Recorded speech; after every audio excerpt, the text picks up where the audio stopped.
Good morning. It's 8:30 here in Sweden, 8:30 a.m. And I thought today we'd do some more JAI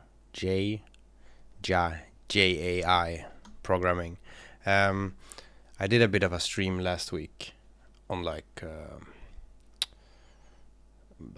maybe it's a week ago now or something. So we'll try some more of that.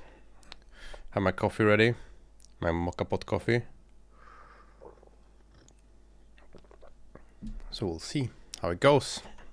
So I'll show you where we're at with the Jai stuff. This is the project. So if I run this game, it was a bit slow. Okay, there we go. Then we have. I was gonna make something. I said it was like a Crimson Land knockoff. Just something simple where you run around and you shoot and stuff. And yeah, so I got this far on my first Jai stream. No, something went wrong. I don't know what happened there. Anyways, maybe I moved the window and then the input got crazy. Hello Thunder, hello NH Kang, who asks if it's drip coffee. No, it's mocha pot coffee, but it's diluted. So it's sort of like a mocha pot Americano or whatever you want to call it.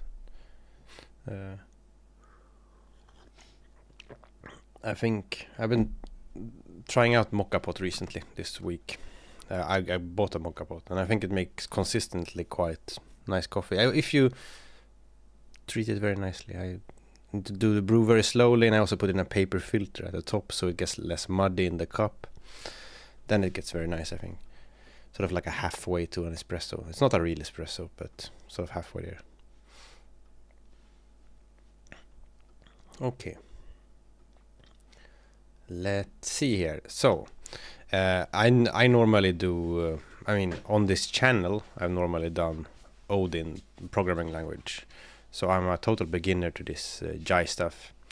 The languages share some syntax things, but other than that, they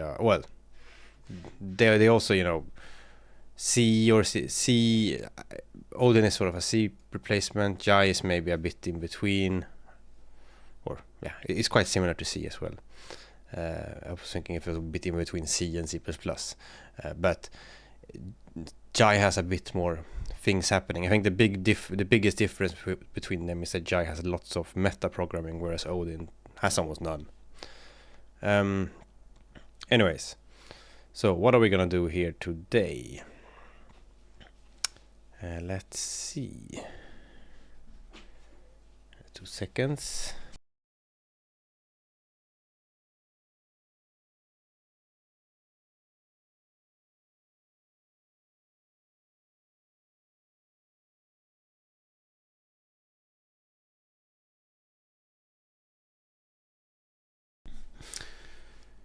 I think we're going to either add some animations or maybe make their movement behavior more fun, maybe. Let's make a little list of things that we can do. We can do animation. We can do enemy graphics. We can do enemy waves.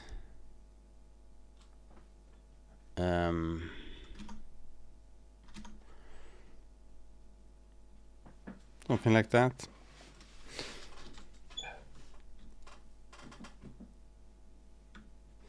Maybe it's kind of pickups for weapons would be fun. Yeah, sound effects maybe, yeah.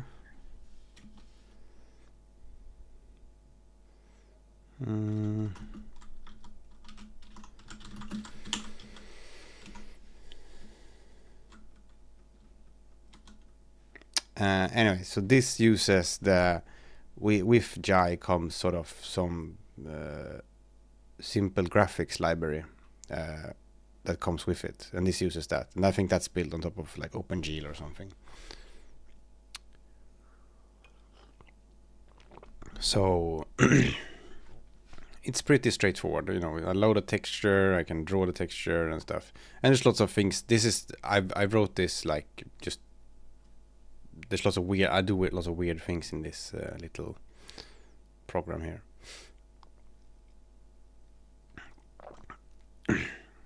But let's start with something simple, because it was a week ago I did anything on this.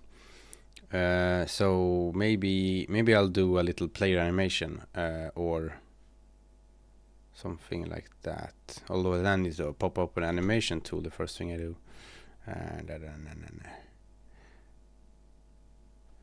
Let's maybe do a pickup or the enemy waves. Enemy waves is sort of like so that they come in, well, they come in waves, but also that they maybe come a bunch, they stop a bit and then come some different kinds of enemies or something. But yeah, no, but let's do a quick animation, because I think that's good regardless. So we'll just pop open this and we'll quickly do the, like we just do like a 2 or 3 frame animation.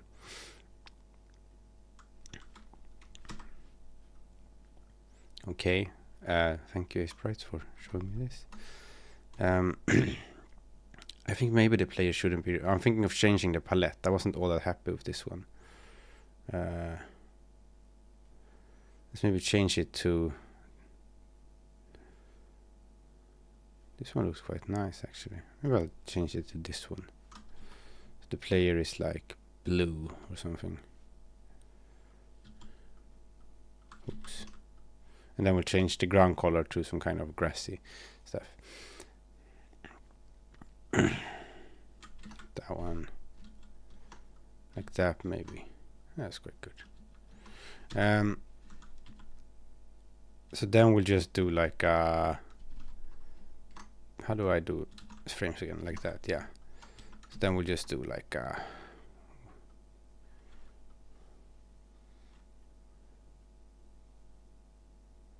just do something silly. Like I was imagining this would be like legs or something. So this is like the right leg stepping forward. It's a bit hard to draw from top, and this was like an arm swimming backwards or something. Like this maybe. And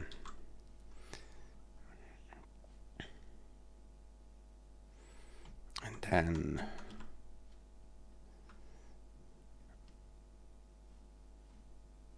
we can just, for now, we can just clone that and reverse it. Okay, this would be great. Like a giant chicken or something, whatever. I just wanted to do something quick just to have. It's a 2 frame animation. Export sprite sheet. Blah blah blah. I think it'll be fine like it is.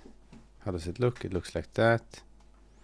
There might be some bleeding between the 2 cells there, but sometimes when you sample things in a weird way, you can get a bleed over from this cell to that one or something like that. But let's not worry about that just right now. Well, let's just call that one player walk.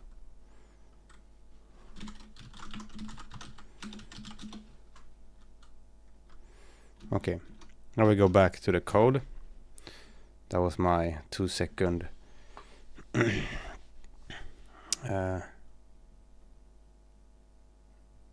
was my 2-second animation.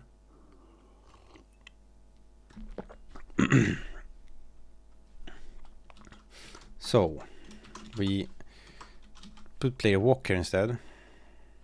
Apparently we didn't. What happened there? I think it crashed on something. Did I save it as the right format and stuff? Wait.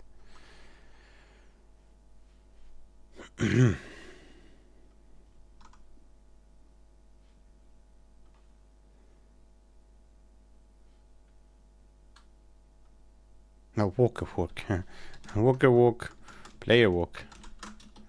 Thunder asks if have you tried using Aseprice JSON output as input to the Atlas builder? No, I don't. The point of it was kind of that I wouldn't need to, because I can open the Aseprice file and that one contains the same information, so you don't need, like, you can just the nice thing with the Atlas builder is you can, so I have on GitHub an Atlas builder and written in Odin that takes Aseprice files and outputs a PNG Atlas with some Odin metadata. The nice thing about that is that it can just read it. Now it looks like a spaceship. And these guys also. Totally unintended. Maybe we should make a space game instead. Hello, Retro Dad. Morning. But yeah. So the thing is that, for example, I had in one game I was playing around with making, I was able to put the sort of Atlas rebaking in an auto rebake mode, so I was monitoring the Aseprice files, and whenever they were saved, it just redid the Atlas and reloaded it. So I could just put the game always on top and sit in a window and just hit save in Aseprice. No export needed. That's the thing. Like being able to skip the extra export step is very nice. However,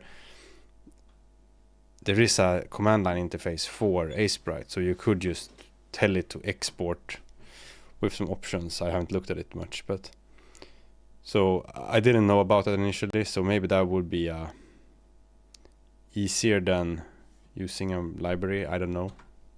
Some people said that maybe you should do that instead, but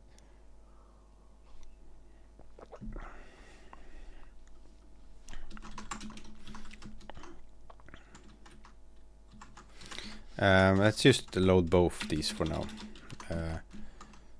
Let's rename this one to enemy.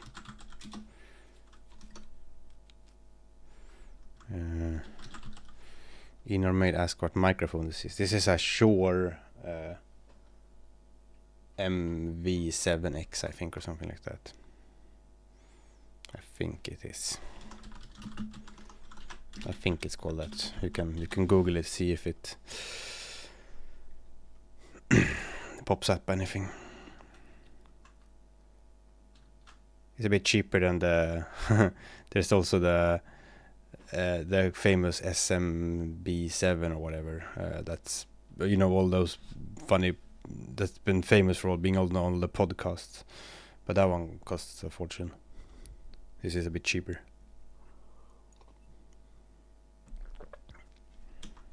The guy at the music store tried to sell me the SM7B, whatever it's called, the Shure one, and he said, "Oh yeah, Michael Jackson did use this one to record Thriller, so it must be good." I'm like, okay.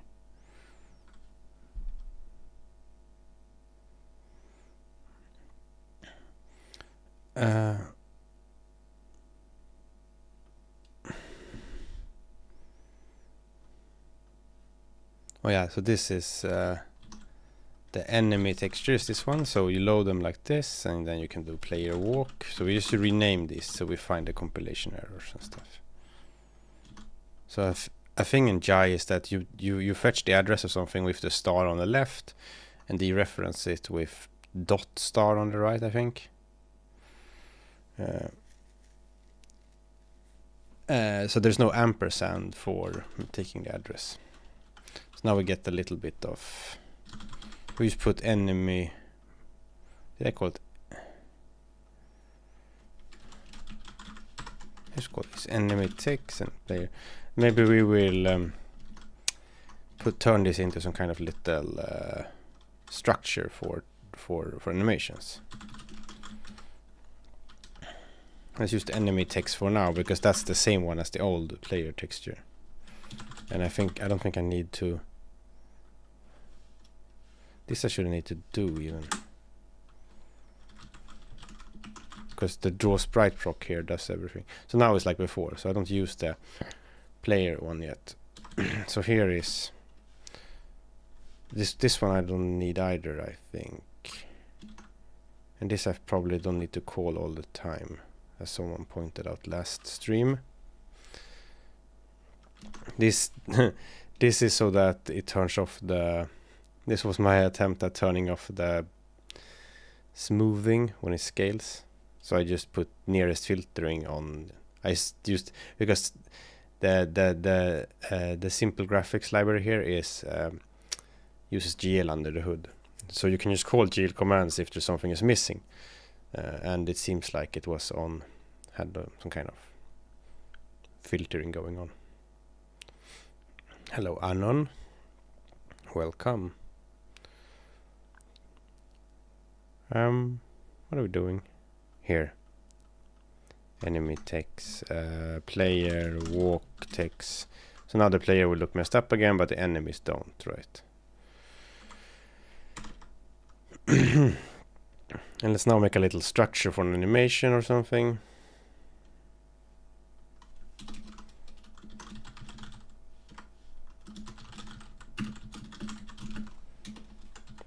Never done this in Jai before, but the concept of an 2D sprite animation is very simple. It's a texture. Oh, okay, thank you, plugin. And then you need some kind of timer or something, and you use that timer to move which part of it you're looking at currently.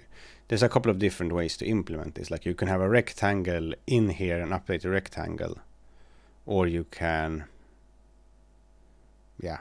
Well, I guess what we'll need to see here is if this simple graphics library has any good way to fetch out a sub-rectangle of something. That's what's gonna be there. Because that I know very easy how to do in Raylib. With this stuff, not so sure how I do it. I just do like this. Current frame is in. I need to turn this. Oh wait, this is not. That's not how you write Jai either. I was writing Odin. I don't think you need that. See, I put this semicolon here. I don't think you need that. Current frame, num frames, I think, and then a timer, which is like a float.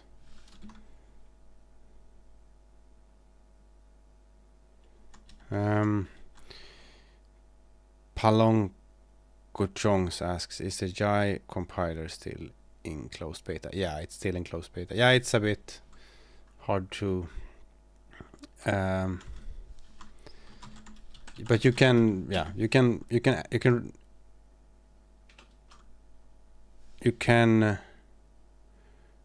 send John an email and ask if you can join. It's a bit easier these days to get into the beta, because it is, yeah, I think they're just letting more people into it. So you can send John an email send John an email on that email address and say who you are and what are you gonna do with the language. Just try to write 2 lines about it, and maybe he will invite you to the beta and Discord. I would say, just someone is asking if I'm gonna do like a Jai comparison video. I know people are interested in that. I'm very much a do things person rather than. But anyways, what I wanted to say about it was that my initial impression of Jai is that the main thing is that it seems to work,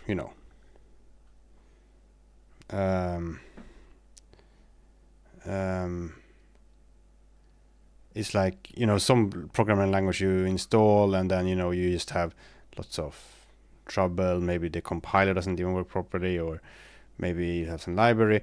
With this, the compiler worked, and these libraries that came with it for doing the simple rendering and stuff just worked.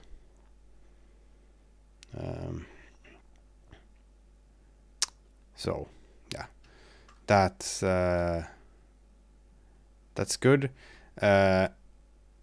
The package system is quite it's a bit more relaxed than in Odin. Like you can be a bit more loosey-goosey with the package system. We'll see if that's a good thing. I haven't got anything big enough to see if it gives me slightly more freedom, it makes me slightly happier, or if it doesn't, sometimes things stop myself from creating a mess. I will see if that's the true or not. But I think I have some ideas for how this package system might make things slightly easier for me in some cases. But the packages themselves are a bit... The thing about the language is that it feels a bit like...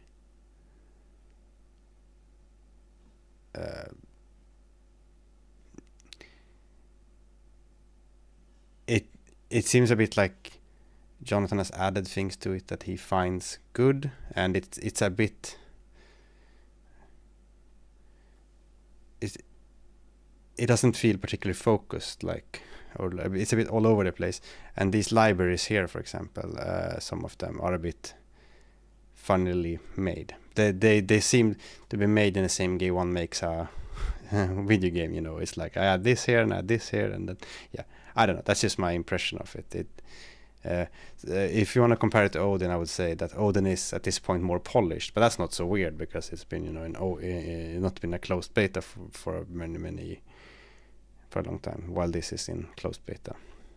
But in general, the language works, and it's quite pleasant.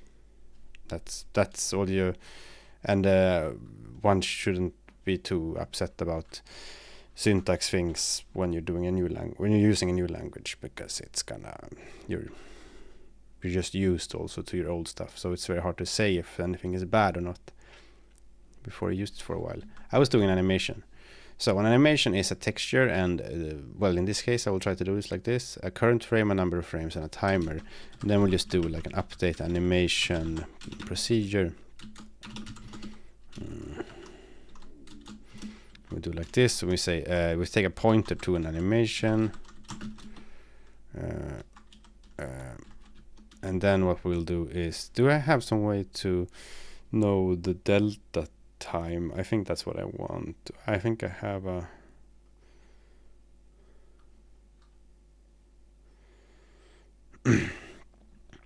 yeah.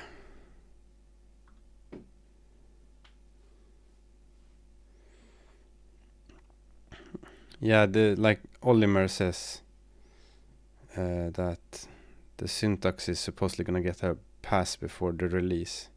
Yeah, I had some comments on that last time, that I was a bit snarky and said I'll see it when I believe it when I see it. I almost said I believe it when I see it. No, I see it when I believe it. That would be interesting. I see it when I believe it. Sounds like I'm kind of religious saying. Anyways, no, but changing, like, even though syntax doesn't inform all sort of semantic things, there are usually some nuances that can be quite harder to change than one realizes, even when one is making the language, I think. So yeah, we'll see. Like, some things are easy to change in syntax, like say that, I'm not saying that you should remove the semicolons, but if you wanted to do that, that's not too hard to do. But if you want to change the entire, like, completely swap out sort of the style of it, like so it doesn't use like a Pascal style, then that's gonna be a problem.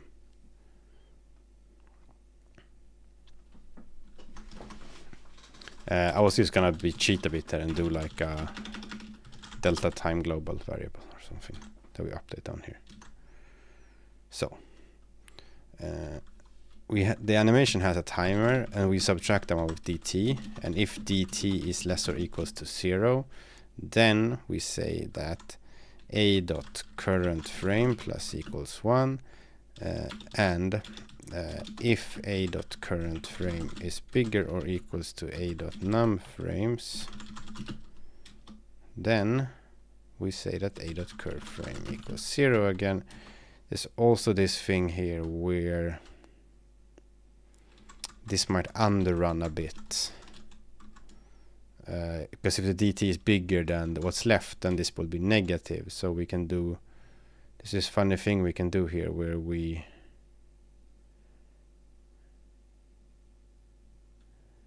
not dt. Sorry, this should be a.timer. So if the timer has reached 0 or less, so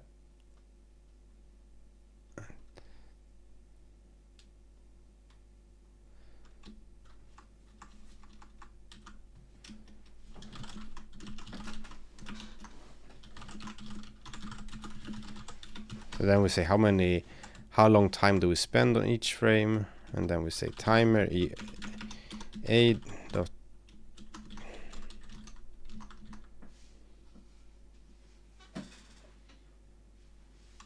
that's all right. We just put down here a.timer equals a.time per frame plus a.time.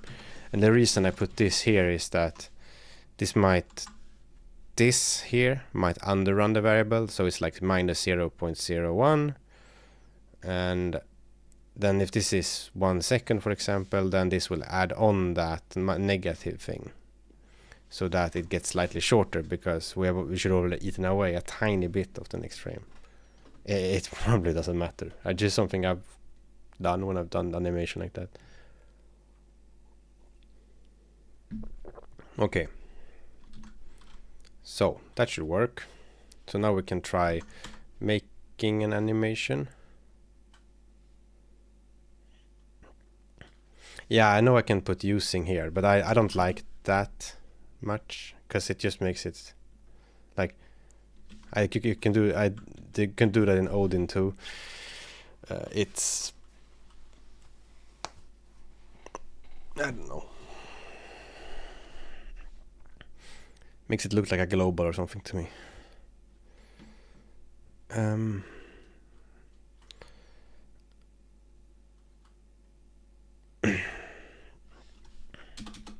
Let's see here.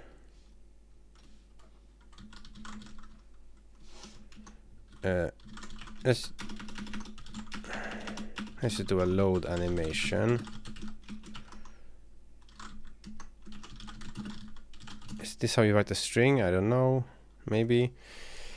And then we say num frames, an integer, and time per frame is a float. And we return an animation.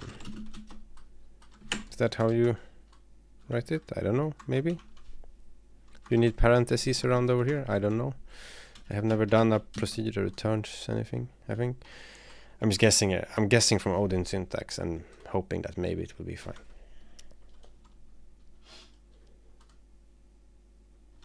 Oh yeah, that's Odin. Yeah, proc. That was Odin. Someone was like, huh?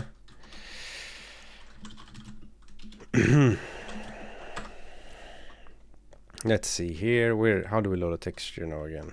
Like this.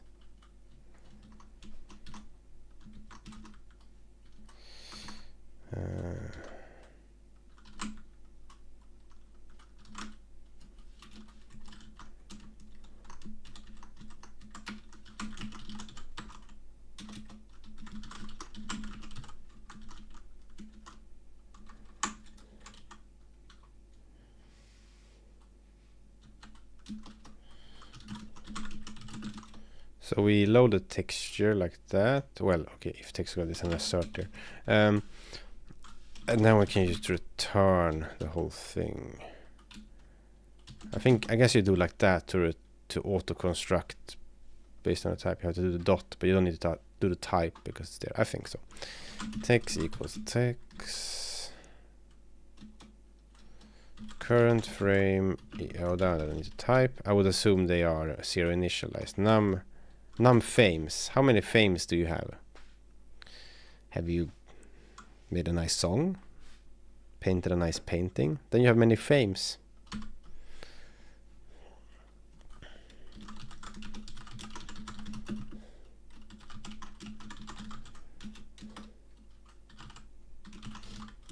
I don't know if this is how you write it, but the compiler will inform us soon if we have messed up.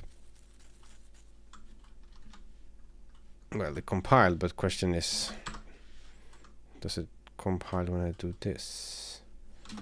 Player anim is this, and then we say player walk.png, and what more was it? We put num frames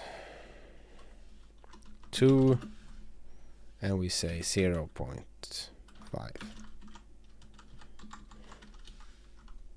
Oh, seems to have worked. Didn't blow up. So let's make it draw the first. Okay, how do I draw the set shader for images, immediate quad, UV? Okay, I think I need to do this. I need to manually set the UVs of the quad. The one I'm using now is this one, right? Because it just has the 4 corners of the quad. What I need to do is probably this one. Yeah, I need to add in the UVs. I think that's...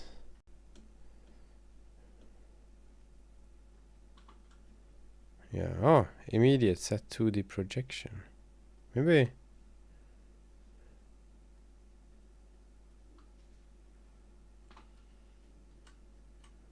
Maybe that's what I should have used to... Oh yeah, maybe let's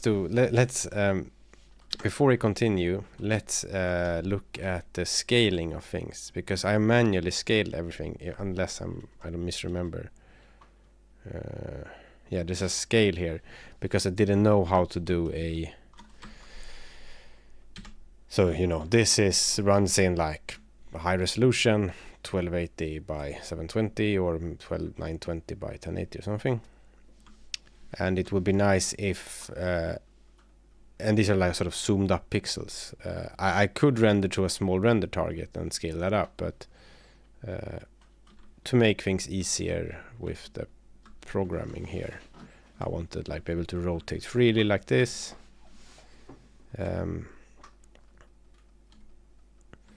So let's try looking at that. So what does this do?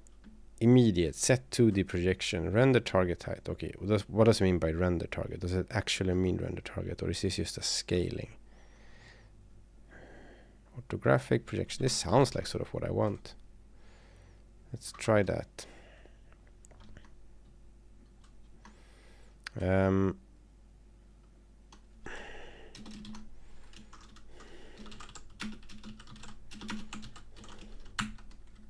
Let's do like this. What happens if I do this? I know I haven't changed the... oh, just like that. Wait, I meant that one.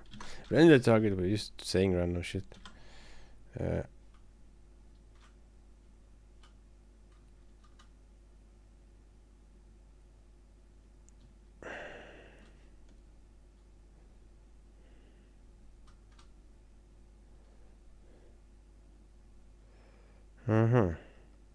Set 2D projection. Failed.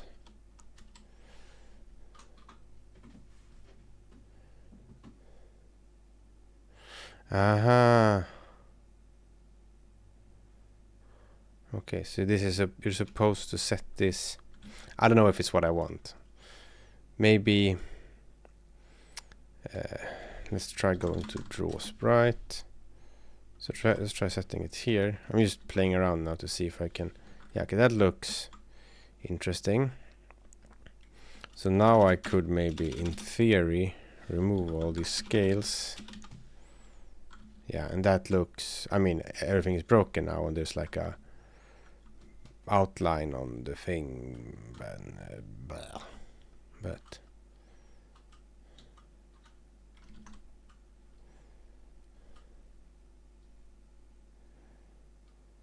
how big is my screen size? 920 by... What is it?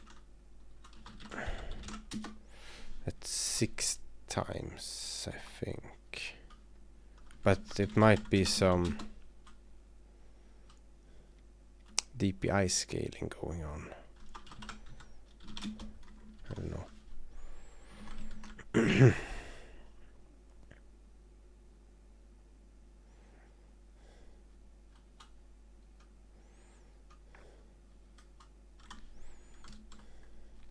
Not sure. I mean, now everything is broken like this. Yeah, you can attach that debugger, I'm pretty sure. You can just attach Visual Studio or VS Code or probably rad debug, anything that supports native debugging.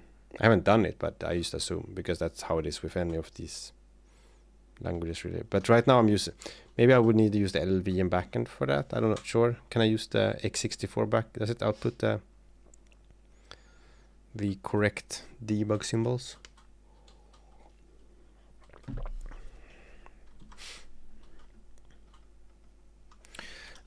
Okay. Yeah, this has messed up my, but I should do something about this. Let's have a look at what this does.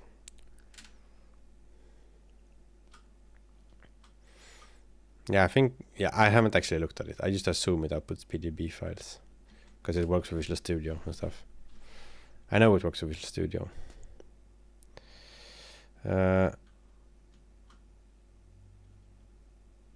Texture render target. Okay, so that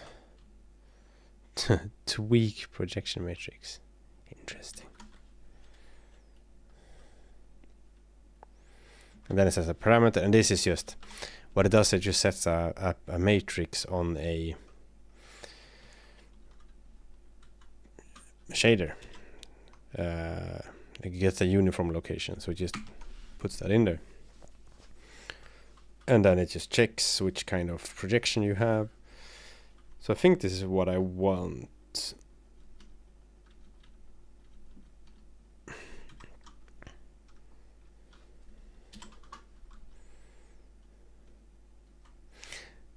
I guess the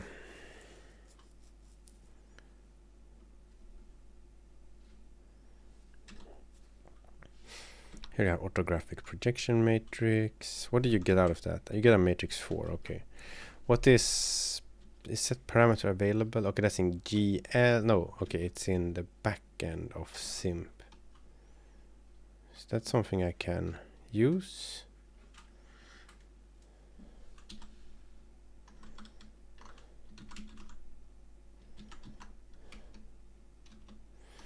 Oops. Whatever.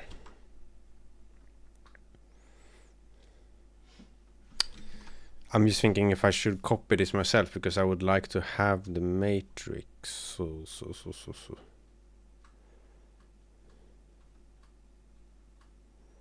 Yeah, let's do that.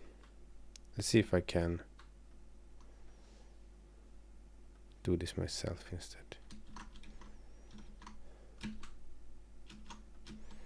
I have to get back to my code. JStream main here.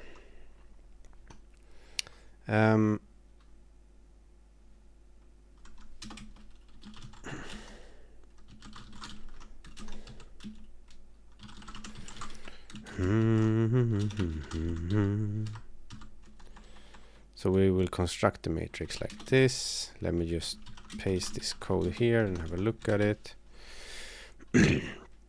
This thing here leaves it uninitialized. My coordinate system is left-handed, so I need this one. I'm just taking this out so I can keep the matrix around, because I will need to transform mouse coordinates, I think. So we'll see exactly how that works. View matrix is, and this one is in math. See, that's as much as I like. This is a big difference if you program some Odin, for example. This is a big difference in how this works. Like if you look at, I'm just pressing random buttons. If you look at what's it called? This procedure we were inside. Set 2D projection. It just uses a procedure called orthographic projection matrix, like that.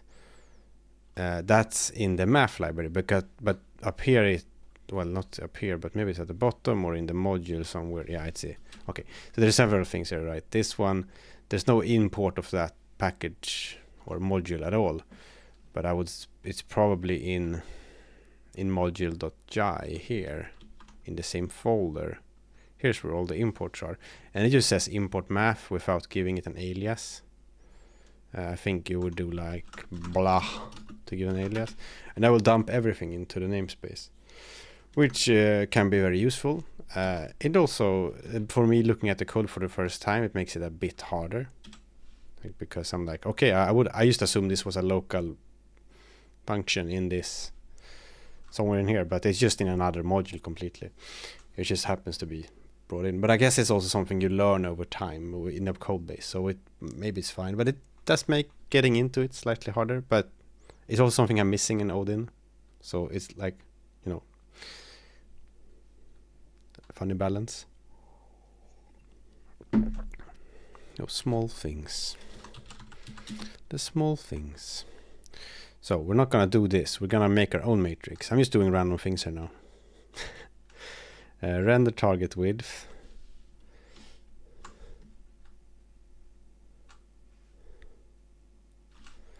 No, you can't. No, exactly. No, you can't. You can't. Bug says that you can import inside a procedure in Jai. Yeah, it's not something you do in Odin.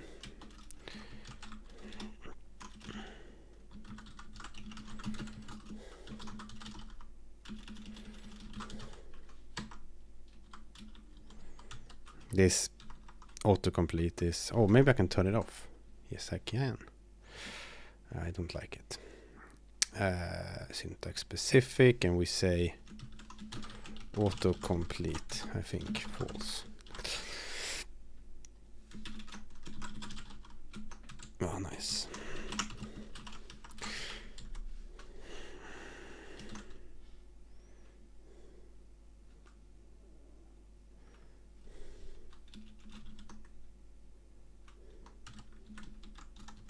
Don't need any of this.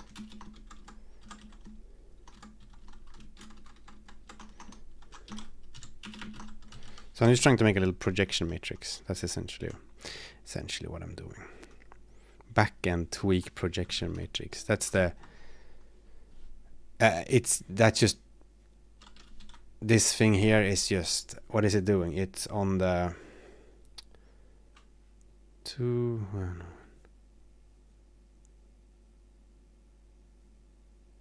where is that? Trying to think which is one of the column. I think it's something is flipped in the projection.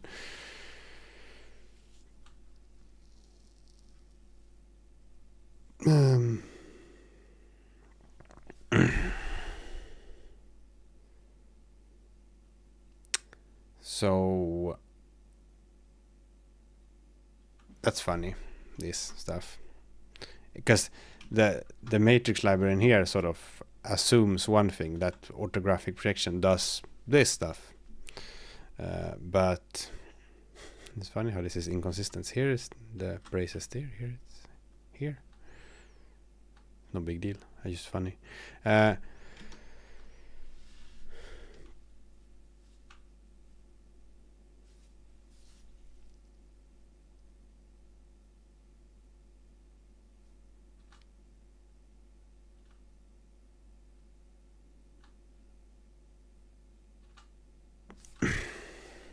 Anyways, can I do this?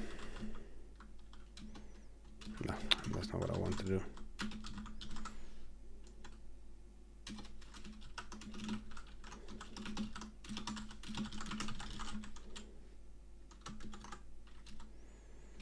And then we have the matrix, and then we just need to set the parameter every now and then. I hope I can reach the set parameter procedure there, otherwise we're in trouble, because then I can just do this. Wait, I don't even have the shader. Okay, I guess I'm getting outside the usage of this.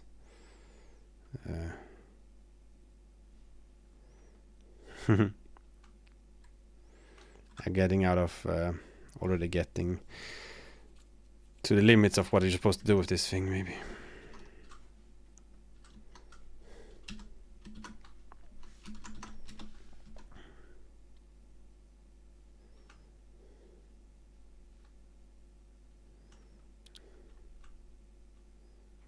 Where is this? Then shader sprite left-handed. Oh, there it is. I like this under backslash here.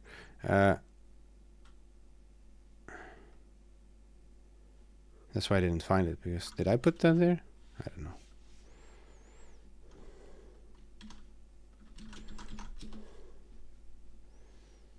Okay, so here it backend init shaders.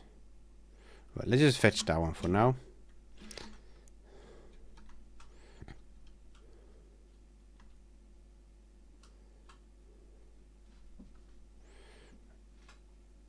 Let me check something here.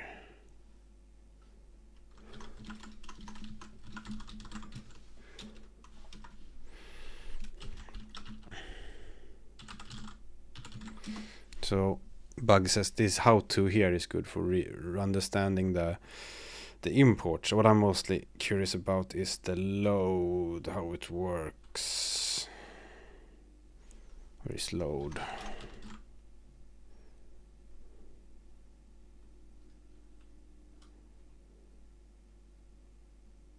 Yeah, load just seems to dump it in.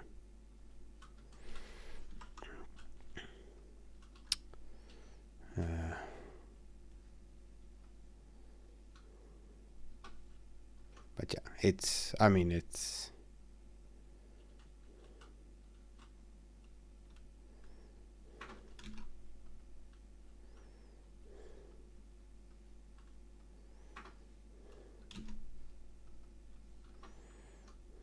hello.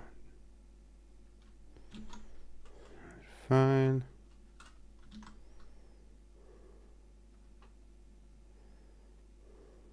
Yeah, it just loads a file without setting up a whole module for it.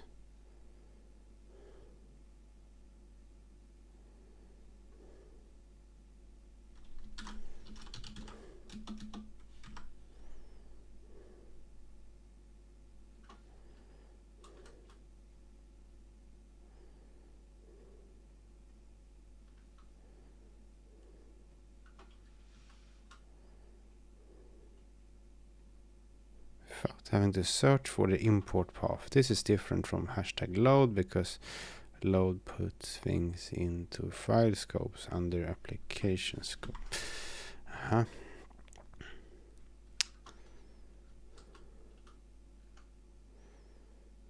Yeah, this one I understand.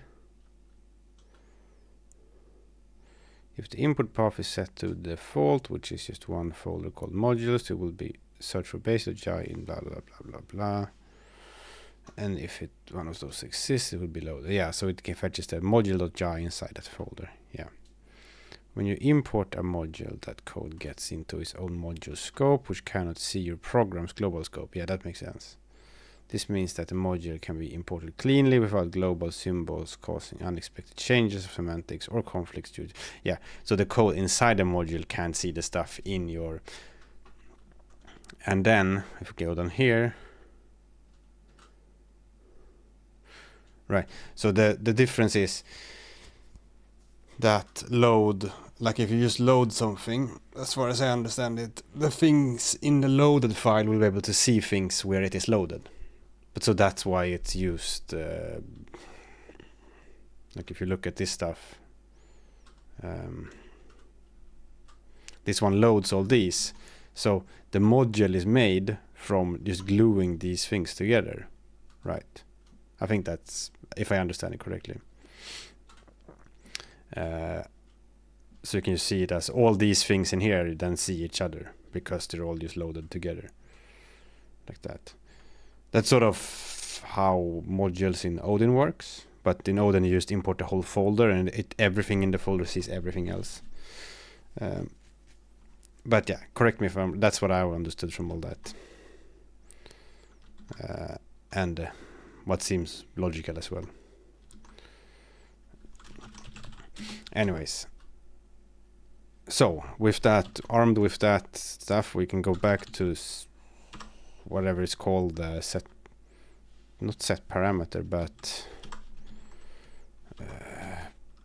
it's called something. Yeah.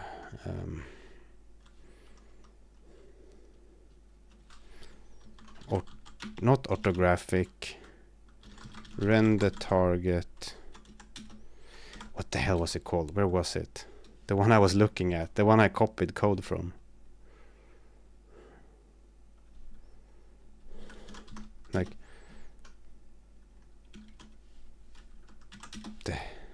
this one. No?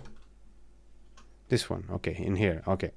So we're inside simp immediate.jai, and this one doesn't really load much, I think. It imports window type.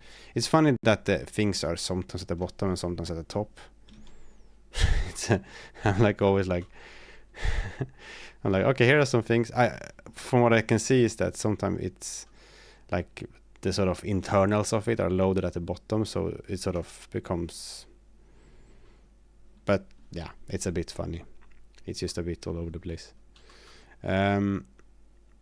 Okay, so scope. Okay, this is because this is the exported stuff. So this is what you can see from the outside, which is, no, it's not. Scope module.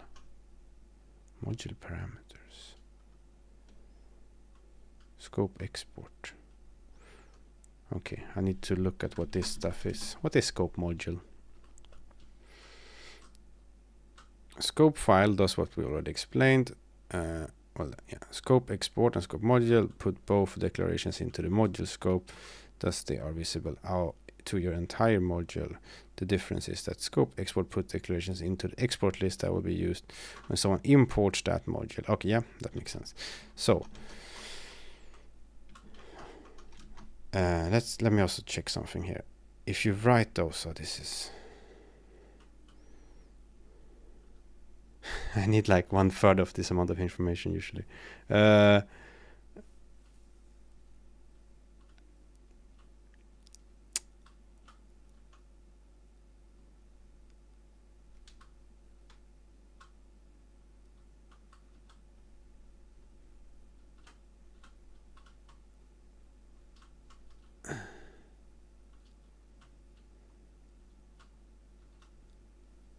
I know I mean I've written the whole Odin book, which is also written in a very friendly way.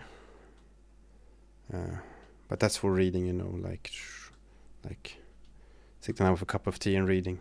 I just want now I just want reference information. The only thing I'm wondering is the scope of the scope.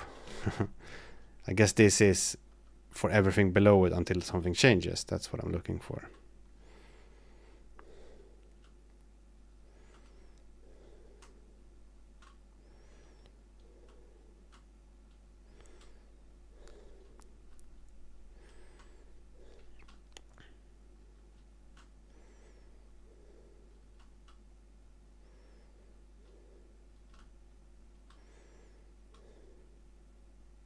Well, I don't know.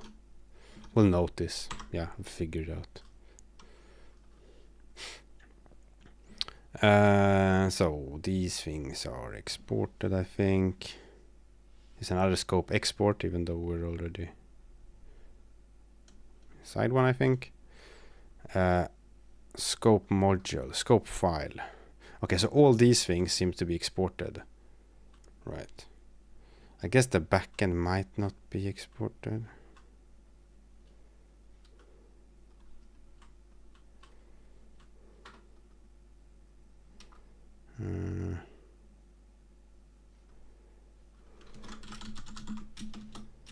Where is it? No, the backend is just in the. Oh well, so we'll see. We'll see if we can even do that, because set parameter might not be exported and blah blah blah. And yeah, blah.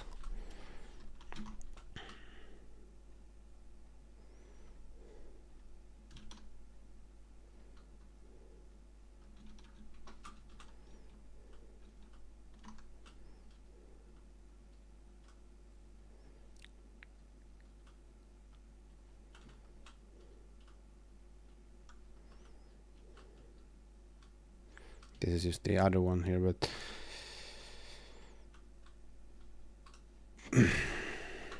set projection. Media texture render target.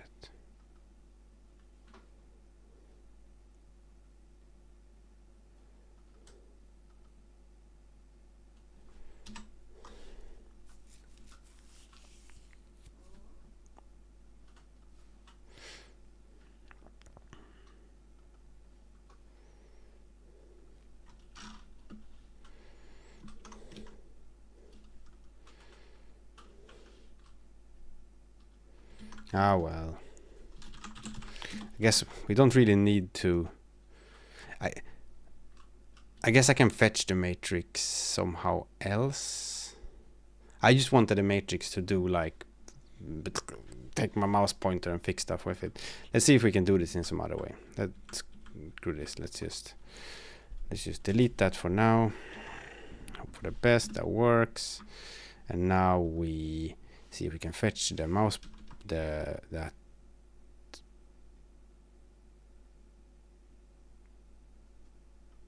no, we can't, because it gets created each time here. Oh, fuck. I'll just make one.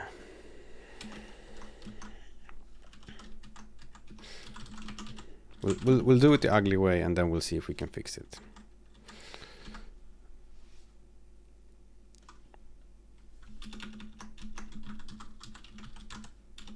Take the screen size there, and the screen size there, and then that's all good.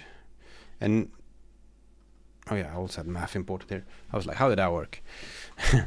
And now maybe we can get the world mouse position. You see, this one I scale here manually. So maybe in math, transform vector. How is it we need to do this? Do we need an inverse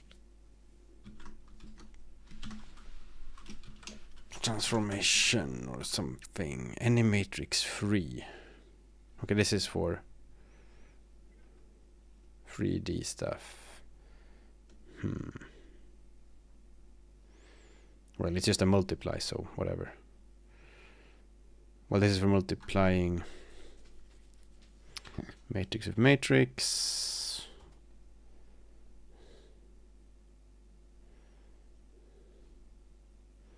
Matrix 2, matrix 2.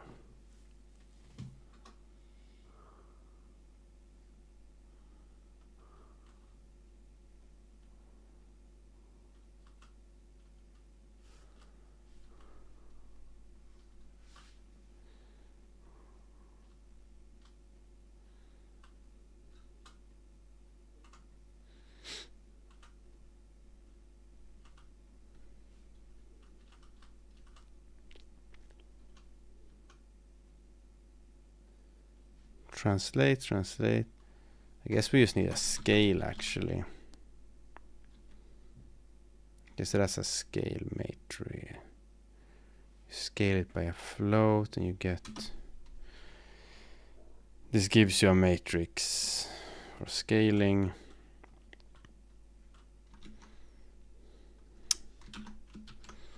What's a good way to do that?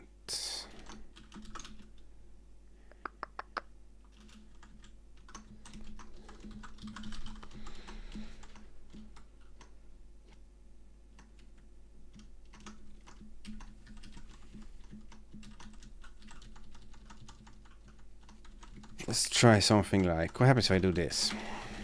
I don't think that's the correct way to do it. Okay, of course I can't do that because it's a matrix 4 and that doesn't work because that will you will need the same size of a 2x2 matrix. So how can we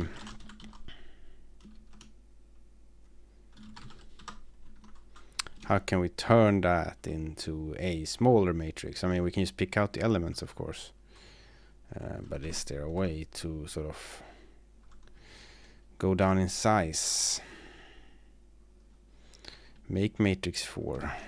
Make matrix 3.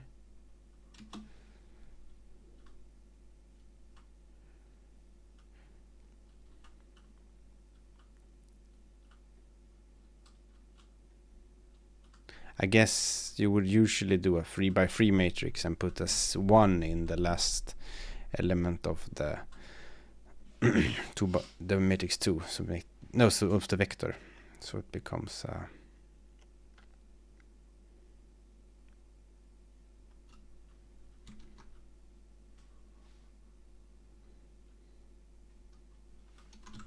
whatever. Let's just do this and then return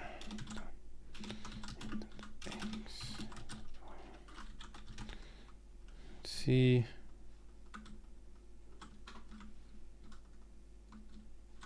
Okay, that seems a bit sad. Also, what I want to do first is get the shooting with the mouse correct.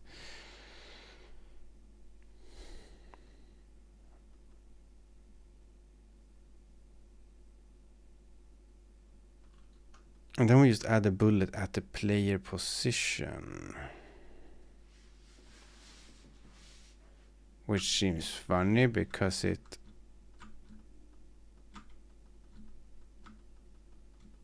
yeah, that's a scaling problem there.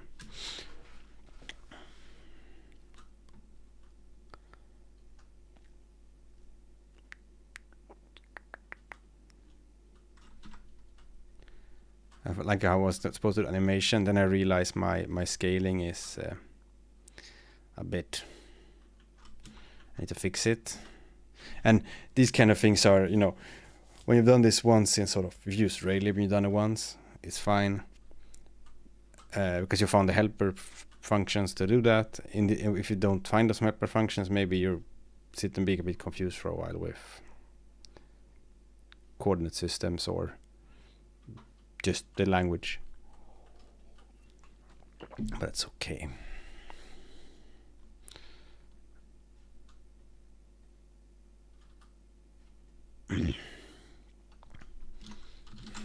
Yeah, so draw sprite then.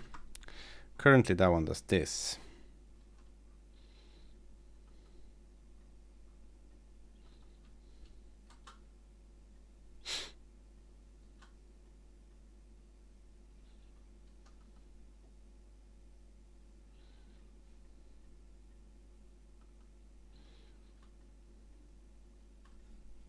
Oh, I smacked the microphone. Sorry.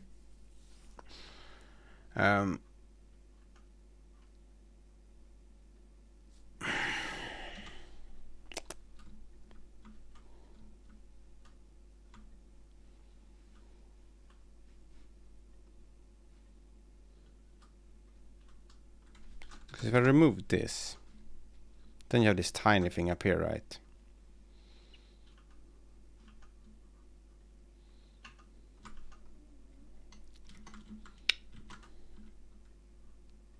I've just everything got a bit chaotic here. There's too many things I've changed at once.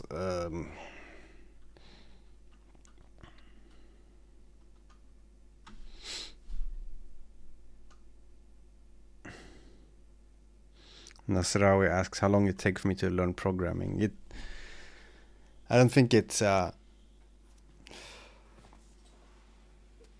thing you learn really. It's like now I learned it. You just kind of get better and better at it.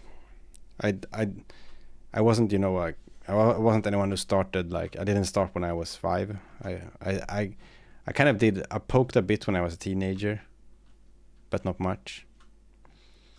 And then I think when I was like 16 maybe or something, I started doing some more serious stuff.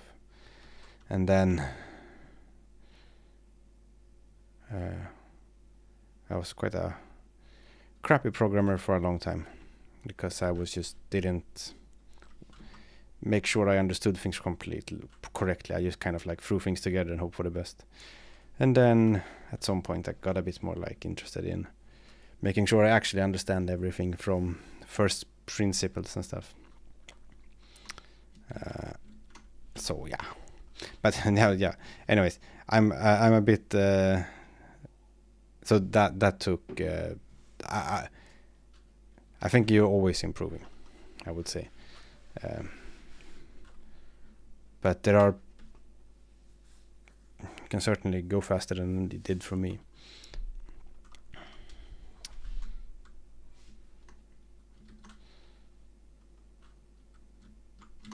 Okay, so the thing we want to do now is make sure that the mouse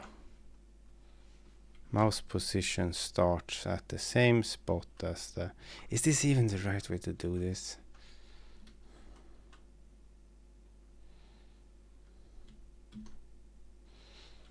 Thank you, Nasrabi.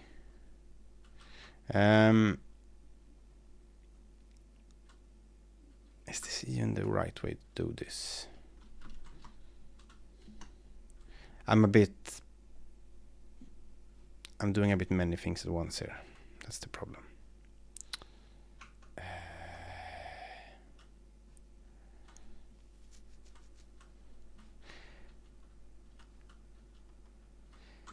As I said view matrix here. This is orthographic projection matrix, but that's sort of... A view matrix is usually...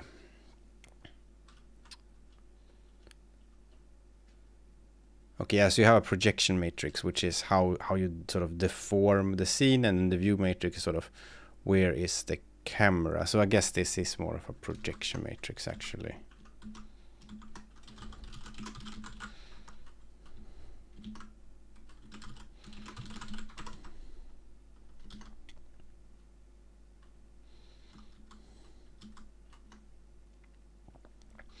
So we think of it like that.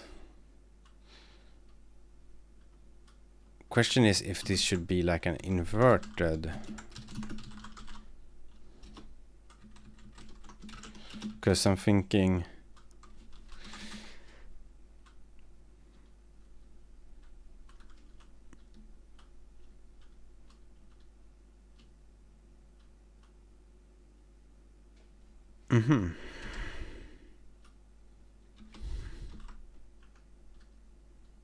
Inverse has a...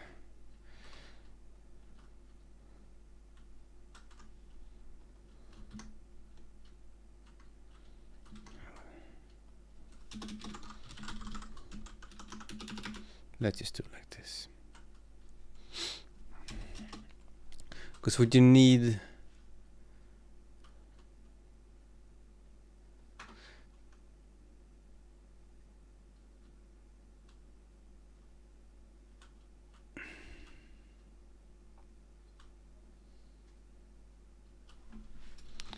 Let's do like this. We'll do an inverse of the projection matrix. We put that there.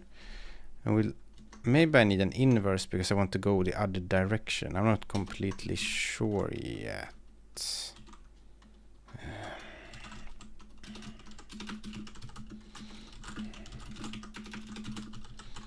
No.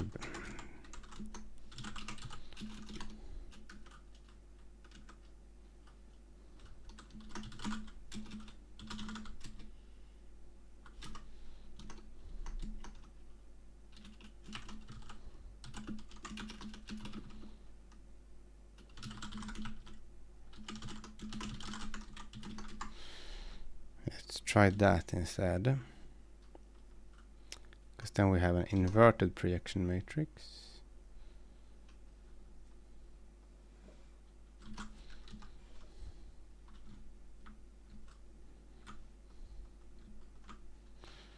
And then we go down here and we check. But the thing here is right that when I click the left mouse button and the bullet is spawned at the player position. What is the player position? It's just a number like this.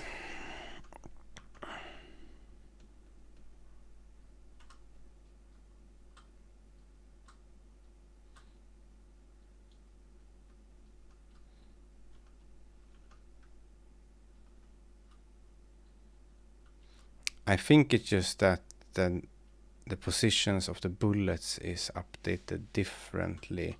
So if we go to draw sprite again, we just try stealing this thing.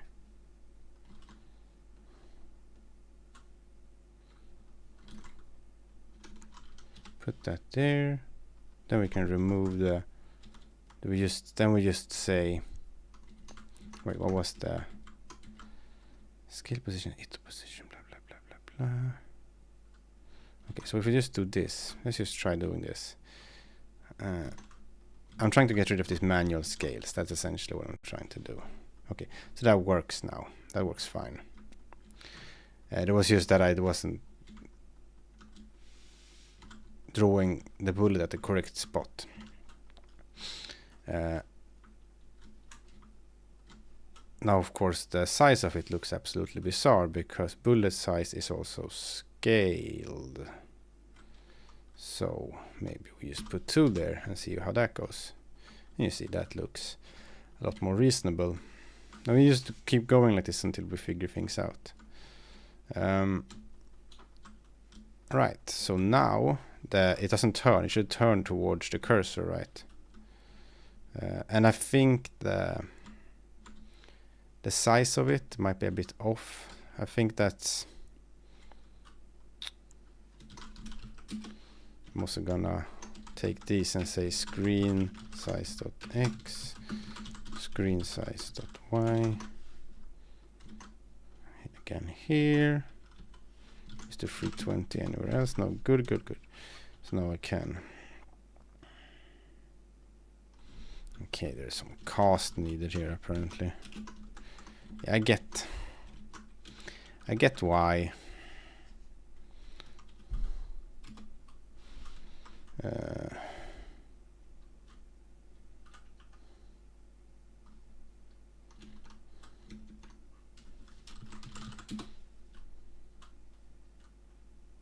Because whatever. Well, let's just cast it. S32 and S32.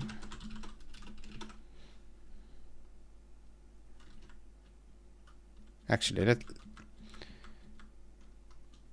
okay, that's fine. We can do that. Doesn't matter.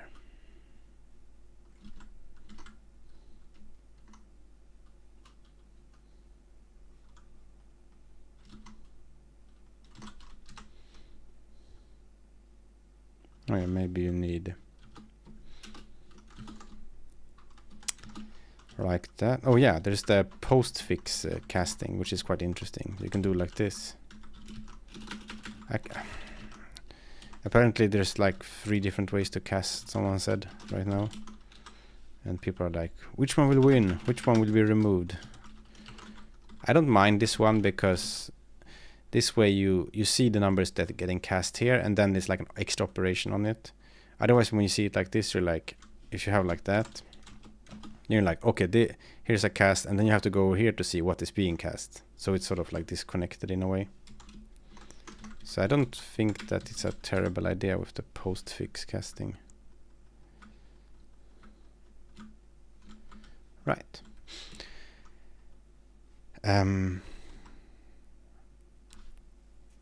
It's the mouse cursor position is something is wrong there, and that's where I was doing like weird things with inverses and had no idea what I was doing. So let's start having an idea what we're doing. So we're getting the mouse position. Let's see, where does it rotate the player?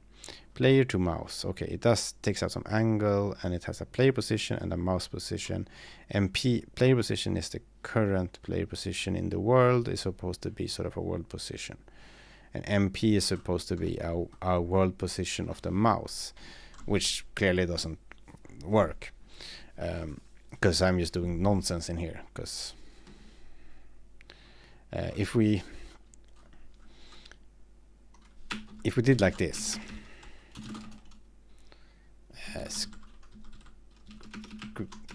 we did like raw screen size divided by screen size. I think you can do that. And then we did this. I'm not saying we're gonna do this. We're just gonna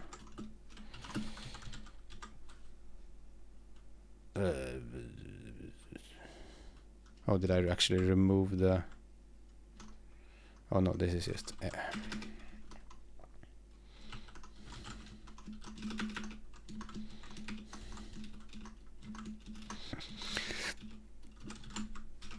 so which one do to the chat. Like I think this is quite an interesting way to cast.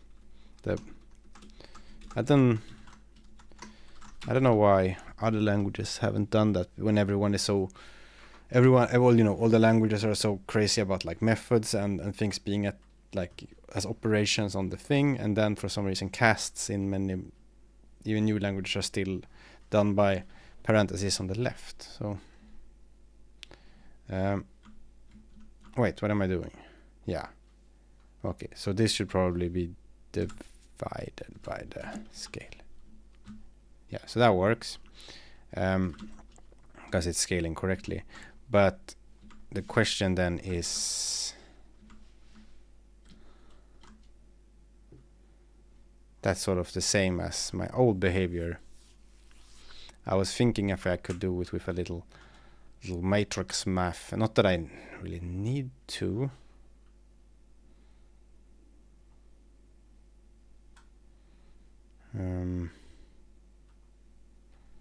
Right now. Let's remove that. Where is this used? Let's remove it for now. I think it's just used scale screen size, raw screen size. Okay, this thing we remove. And then let's see here, scaled screen size. This is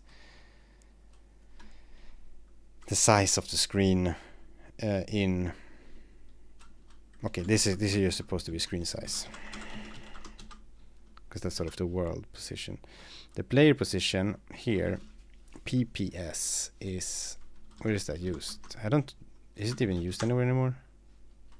Scaled screen size. That's just screen size now. Hopefully all this works out. Yeah, it still works. So you see I just removed lots of confusing stuff there and it still works okay. And now I think I can change I could, for example, do ×2 here and ×2, and hopefully everything still works fine. Yeah, you see these guys comes out the sides now.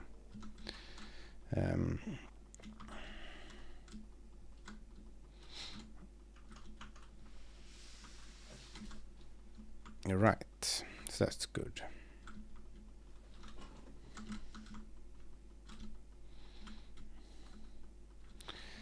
So that's better. We'll return to this when we need to. I don't want to fix it right now because I got confused by other things.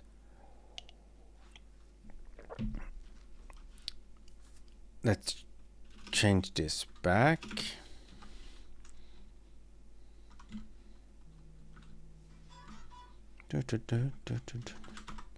Okay, so let's continue with our animation stuff. That's what we were doing. Load animation, update animation. So we've loaded animation already. So for those who didn't see that part, that was a while ago when I was like, oh wait, and my scaling is wrong. And then I started looking at things and wow. So we have load animation here, and we say that we want to load this walk animation, which is 2 frames, which look like this. It's amazing. And it's 2 frames, and each frame should take 500 milliseconds. Right.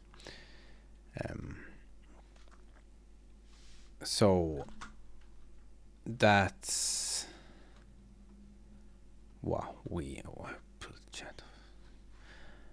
that's what we have there.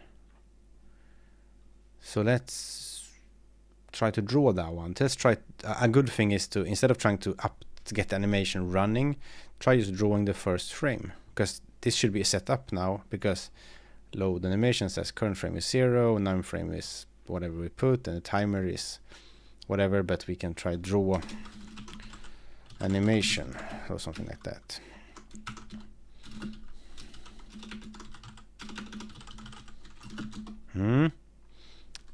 So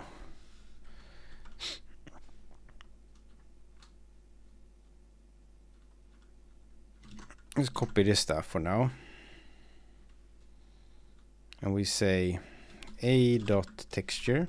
We take that one. Maybe it even needs a little pointy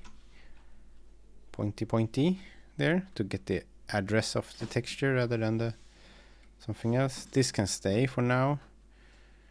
rotate, this is gonna be, this might work. That just rotates the quad. And then immediate quad has a couple of variations. The one we want is probably this one. Well, we want this one where we can put the UVs.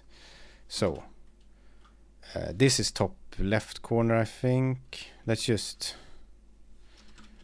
put some UVs in. And so yeah, for those who don't know, UV is a normalized texture coordinate, sort of. So instead of saying in pixels where in your texture do you want to grab things from, you say in between 0 and 1. So in x-axis you go from 0 to 1, and y-axis you go from 0 to 1. And that's sort of where 1 is the full width or height of it, you know. So it's just, yeah. And that's sort of how when you talk to shaders or inside shaders, when you want to do texturing, that's the what you expect to use there. And it's quite easy to go. I mean, if you have a pixel coordinate and you have the width, then you can divide them.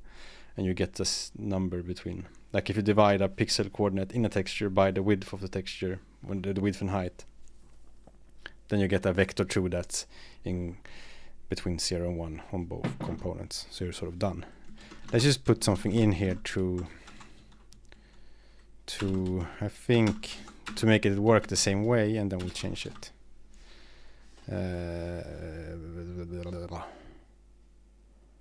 Wait, what the hell am I doing here? Like that. Size is... there's a hack here currently where it gets the size of the thing. Well, it's not... Let's make it take these things as well.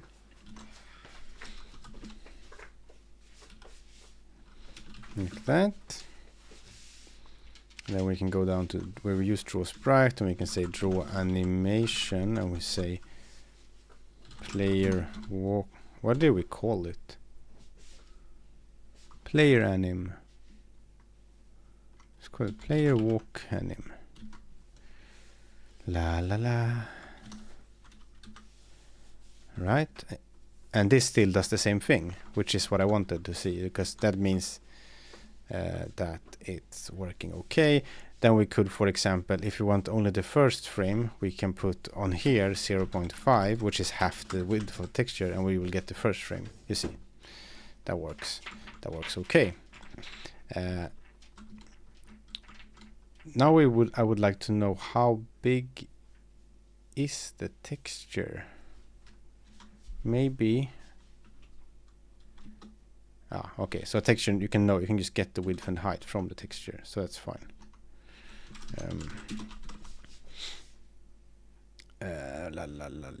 So we just do this. Width is a.text.width, and height is a.text.height. And then we can use that here. We don't need to. We always want the full height because it comes out as a sprite sheet, right? If you look at this thing here, that's the nice thing about these UV coordinates, as they're called, because height 1 is like, if you put 1, it's always the full height. So you don't need to think, like if you want the full thing, height, if you want the full height, then you just put 1. You don't need to calculate anything. So we might not even need the height here. Oh, also I reused the H. Let's do it like that, and then we say U is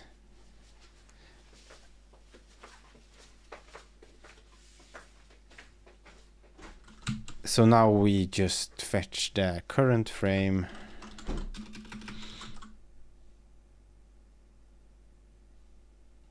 Do we even need...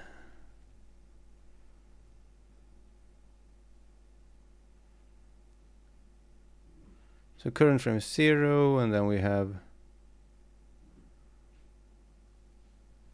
Do I even need a texture width? Can I just... It's a funny thing, I never thought of this. Can I just do like this? Current frame divided by a dot num frames. And then remove that. because that would be 0 at the first one. Maybe that will work. I don't know. Like that. He became a line.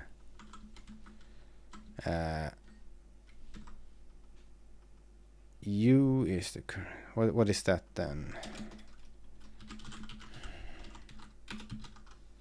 How do I print now again?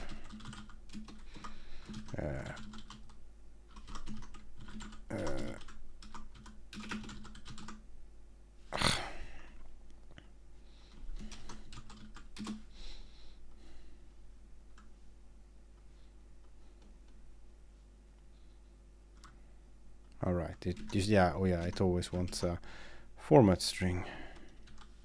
Oh, but that's not the error. Pos is.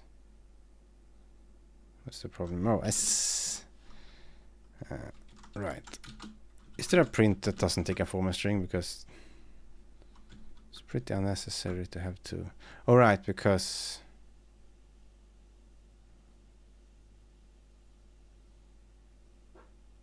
The size is, this is supposed to be U here.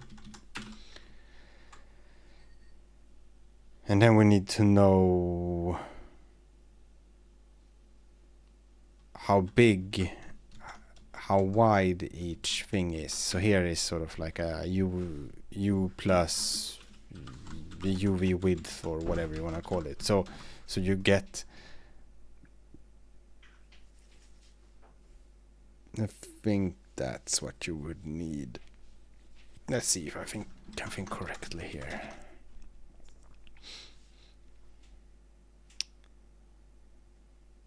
And that should just be 1 over number of frames, maybe? Yeah, that looks correct. Now we just need to run the update because it's not walking right now, right? Because we're not updating the animation, we're not ticking the timer. So we have a little thing here. So we can just do something like this. Update animation player walk anim. This is semicolon. There you go. Now it's updating. That works. It looks fantastic. And then we can remove the printing.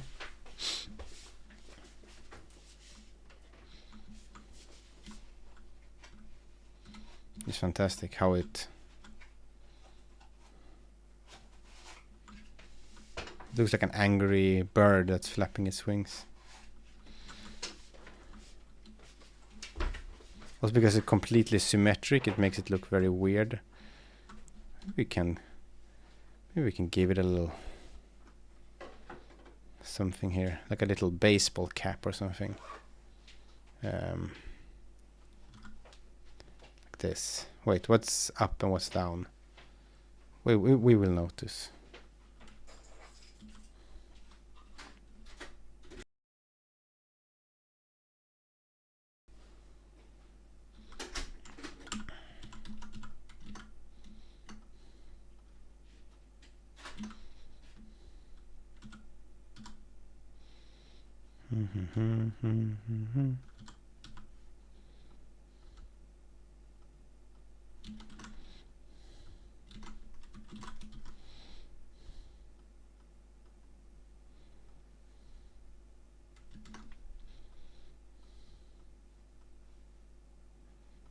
Walker walk, player walk, yes.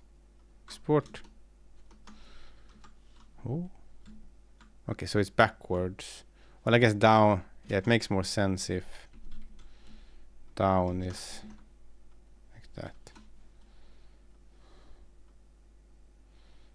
Amazing texture. Yeah, so now it's a bit more obvious. Now it looks like a cannon with weird flapping wings. Anyways, it's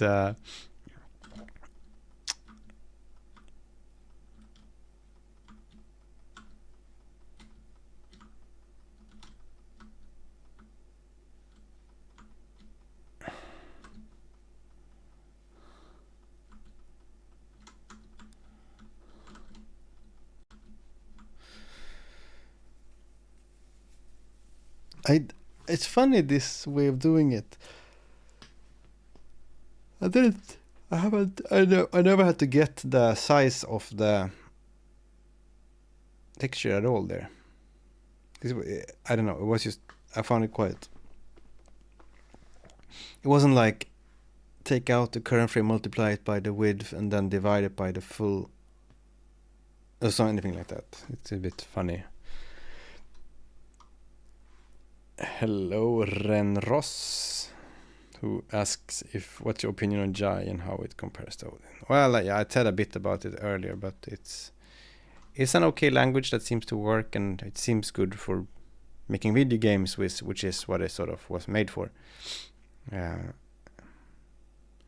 It's similar to Odin in some ways. It's slightly more, I would say, slightly more gung-ho, if that's a term. Like it's slightly more anything goes, I would say. It's slightly less strict in how you can program with it.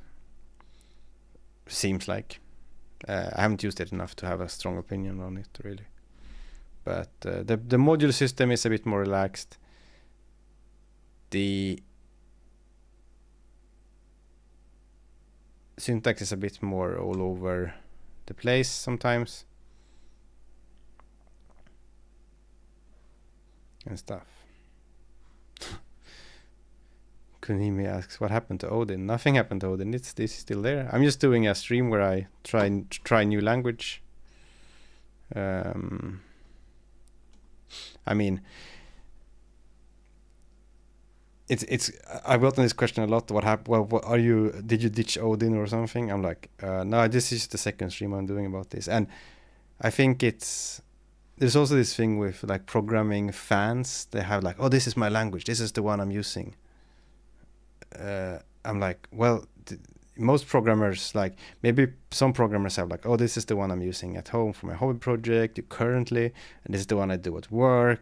You know, some programmers might do like 4 programming languages in one day, like hop between them. Maybe you're doing some shaders, maybe you're doing some Odin, some C++, some, you know, I just been fortunate to be able to do lots of Odin and focus on that and I found it very fun. But I also felt like I need to.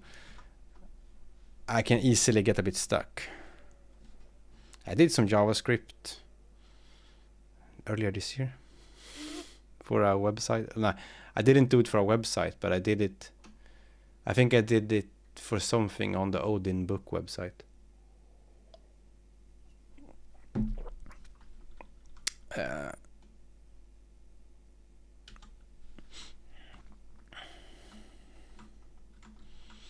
But I think you should try to see programming languages as tools. So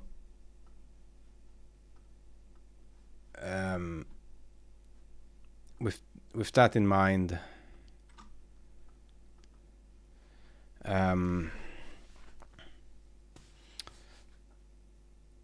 you know, if it's good, like if you will just be able to know many of them at some point. And what I'm saying is it will be easy to learn new programming languages at some point because you've seen so many different ones. I think Jai has been quite easy so far because I know Odin and C and C++, and it just nothing really surprises me much.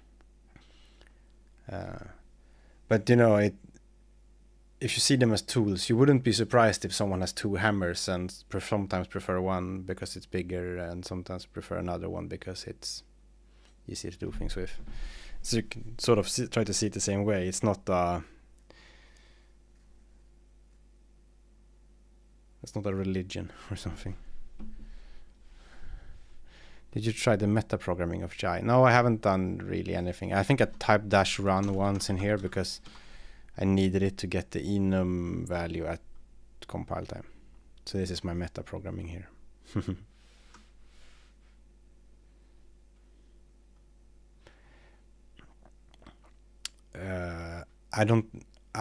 That's the funny thing about Jai.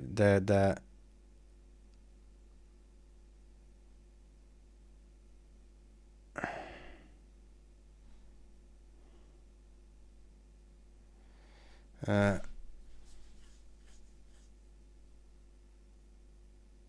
yeah, metaprogramming. Yeah, it's supposed to be sort of the killer feature of Jai. Well, like, it's people talk about it a lot, and Jonathan Blow showed this demo where he played a game that runs at compile time and stuff.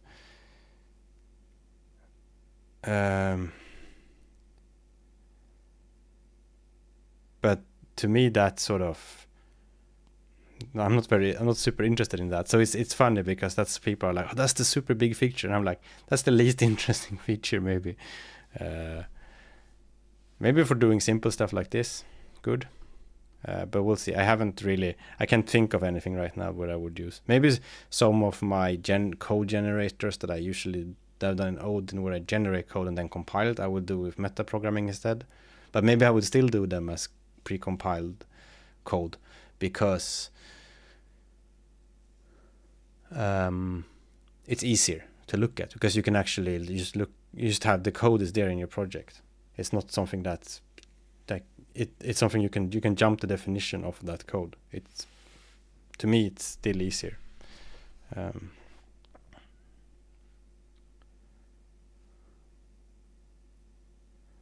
Yeah, I think there's a confusion sometimes that I'm promoting Odin. I just done lots of Odin streams. Initially, I did it a lot of Odin stuff because I always felt productive in the language and I could get things done, so it was just fun to do.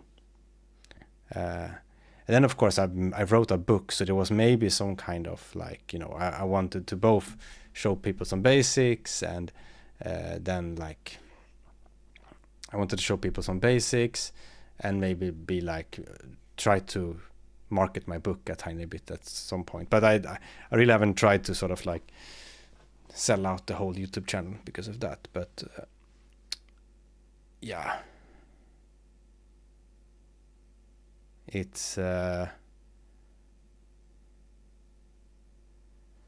just do what I think is fun and productive.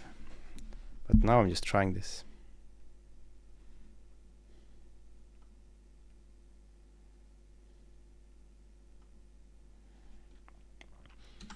Right. How does this? Let's maybe try changing. I had some background color I wanted to use. Was it this one? Or was it a darker one? Or was it this one? No, not that one. Maybe this one. Yeah, let's go for that one.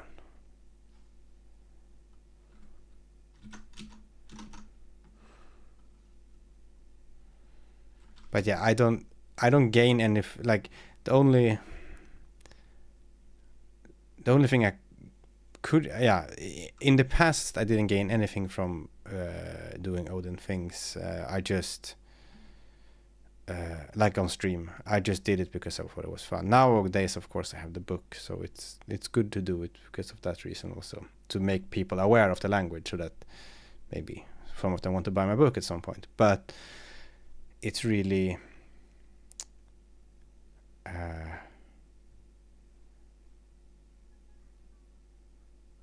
I'm not trying to market the language, I think, that much.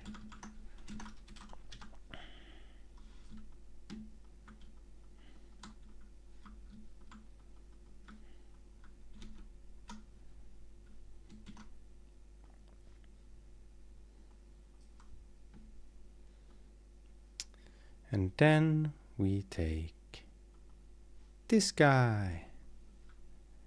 Maybe we make it like, this is like us. This is our zombie here. Maybe it comes with the stretched out arms. Oh,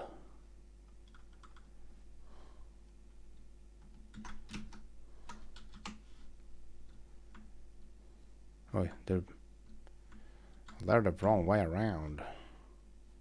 How come? This? I know why, because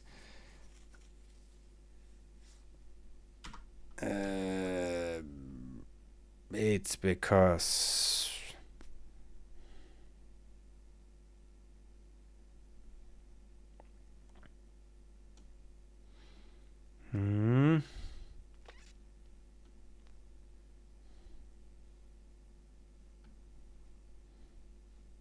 I think this angle is the wrong way around. I think that's the main problem.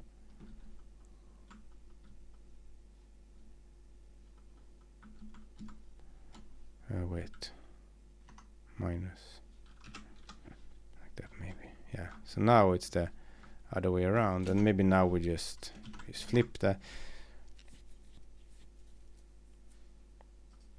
So up is actually up. That's always a good thing, right? And then we re-export the player sprite.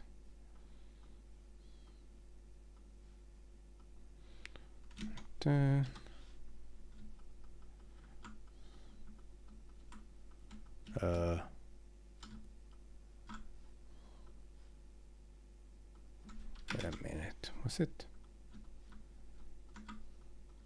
Oh, it was just a 90-degree flip I needed to change, not the whole thing. Okay, now it's correct, and these guys don't need to be tinted anymore, which they are. Just remove this parameter here, I think. Or these have a weird outline because I guess I need the parameter thing each time I change shader or something.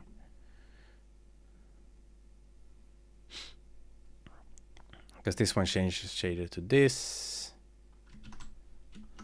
So let's just put that there, put it in here, and put it over here. There you go. Well, okay, this is a bit hard to see on this, I realize. This red color is a bit hard to see. Because I use this color.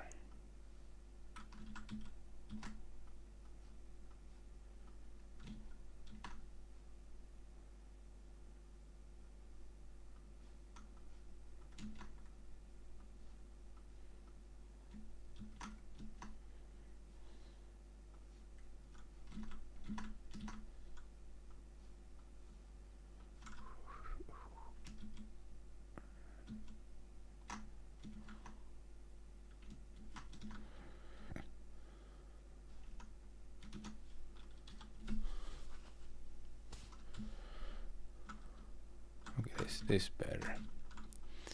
Oh, this is a thing people see me often, like, I think it shows up on the stream, I think, that I changed to grayscale mode. It's just because it's when you have good color vision like me, it's very easy to accidentally pick colors that you can sort of sometimes feel that the colors it looks like the colors are a bit like they're like strangely sort of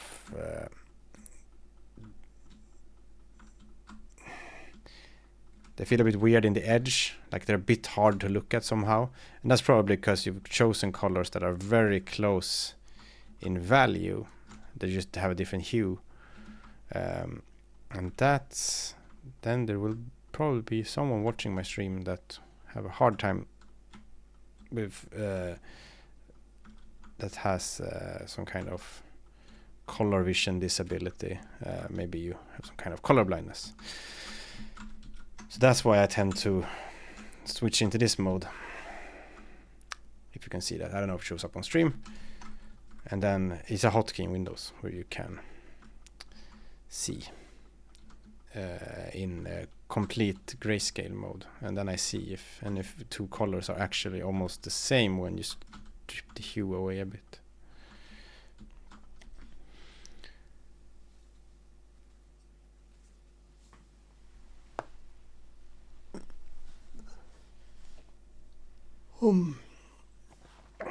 Nasrawi asked, from your perspective, is software programming a good career choice now?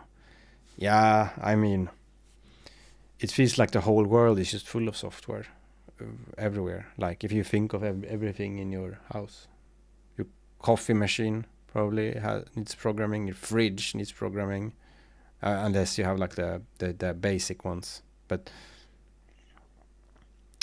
your everything needs.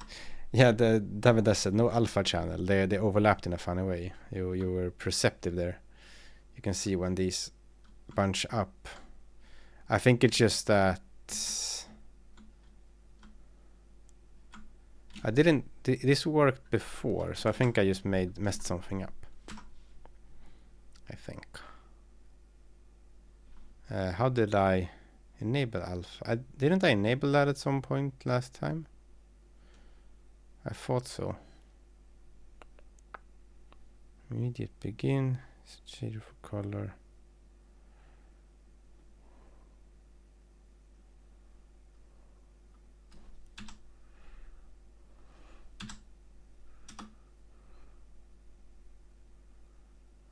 I mean, it's not really about the alpha channel. It's more about if it discards pixels,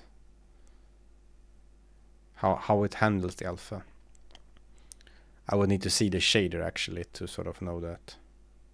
Maybe where is the shader, by the way? Let's find out. Shader sprite left-handed. Okay, good. It is get shader program here. Okay, here is shader sprite left-handed. Is this? It has a discard on the alpha here. See, that's what I was looking for.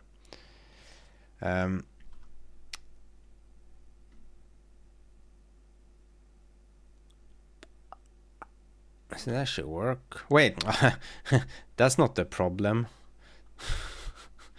I guess you see it. I accidentally I thought it was the alpha stuff. I accidentally put my test color in here. So there was the green color was there. That wasn't on purpose. Now I need to fill it with like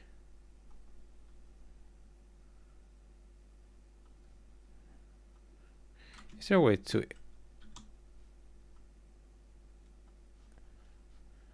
I want a completely translucent. Yeah, fill it.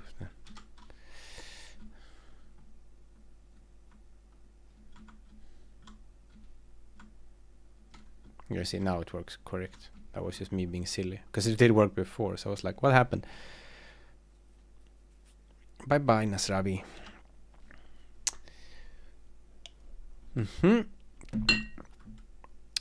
Right. We did the animation. Well, a simple one. But it's good enough for now. Enemy graphics, not so fun maybe. Pickups, sound effects.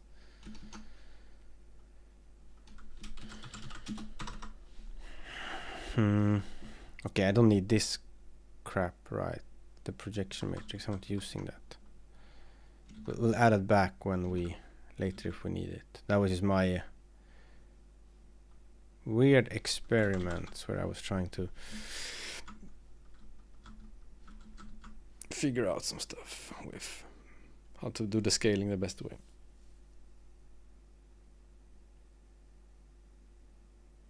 But this is a funny thing, right, with programming, graphics programming and stuff, that you usually have a transformation to get something from the world coordinates onto the screen. That's what I'm doing with the, where is it?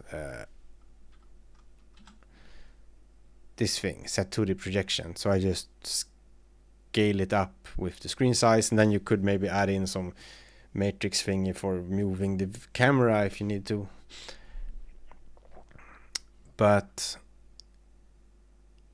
that's something you do when you want to take it from your world coordinates into your drawing coordinate space, sort of.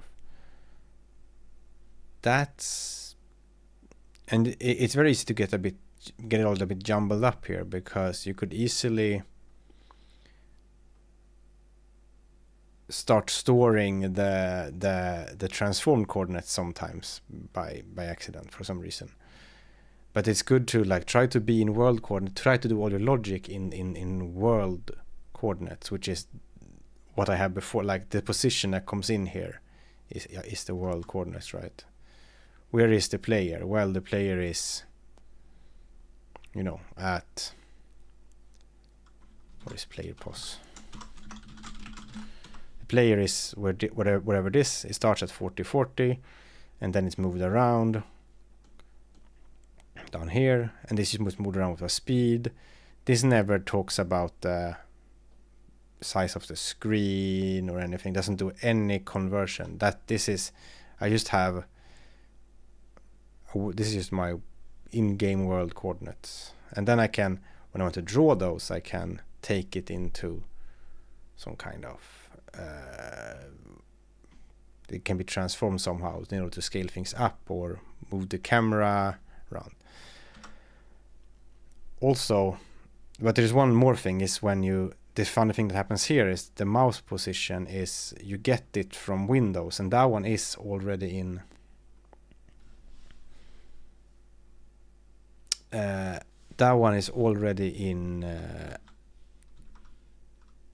sort of screen space. So you can think of it like, oh, that one was already sort of transformed-ish. Because it was in the space, instead of being like I think my in-game screen, like a screen in the game would be like 320 by 180, and the screen size is 1920 by 1080. So it needs to, the mouse cursor position will be in this space. So then I need to scale it back, and then I have a mouse pointer in world position. But you should try to have as few of these for your gameplay logic as possible, like these kind of scales, because you will just have trouble. So I think that's usually a good, it's a common beginner mistake to have like lots of variables in different coordinate system, but just make sure you have a world coordinate system that doesn't really need any transformations, because it's like, you just think like, okay, what does 1 mean in my own world coordinate system? Maybe it's in a 3D game, maybe it's like 1 meter, like it's, you think like, oh, the player character is maybe 1.7 meters tall. And then that's sort of, you make everything like that, move it around in there. And then when you want to draw it, you transform it. And then if you get that mouse position or something like that, you transform it back into world coordinates to be able to do calculations. For example, in this case, I do take out the mouse position here in world coordinates, so I can compare it to the player position. I don't bring the player position into the mouse pointer's coordinates and try to do that, because that's usually just like, you probably have more things in the world coordinates. You have the player position, the enemy position, everything. So you just bring the mouse pointer back into that and try to, then I calculate an angle based on that. That usually helps a lot, because yeah, very easy to be confused about those things at the start. Emil Nordgård asks, how is simp compared to raylib or sokol or something? I don't have a strong opinion on it yet. It just seems like the simple things Jonathan Blow needed to do some simple 2D things. It's missing. I couldn't find anything to turn off, for example, it just seems to be what he needed. I couldn't find a way to turn off the filtering, so I had to put this GL. Maybe there is something, but I put that in there to put it to nearest neighbor.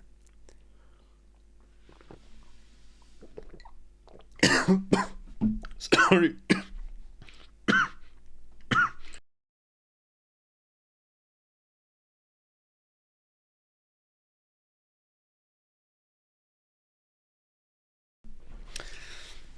One drinks water and gets it in the throat. But it just seems a bit more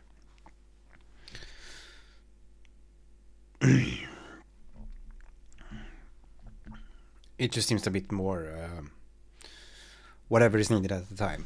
I guess it will be built out over time. I know Jonathan used it for, the little invader style min game was use this stuff. Okay, so animation is done. What should I do next? Enemy waves.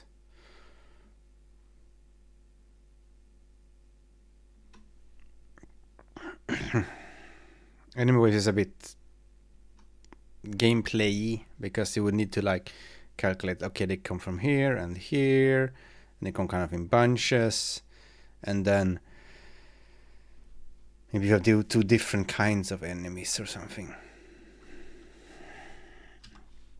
Run the game. Yeah, it looks like this.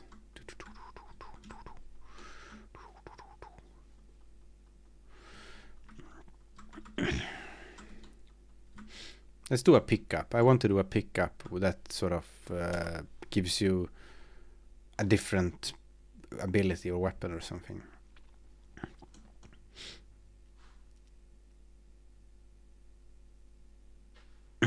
No, Jai does. I don't think Jai does the same array programming things like in Odin.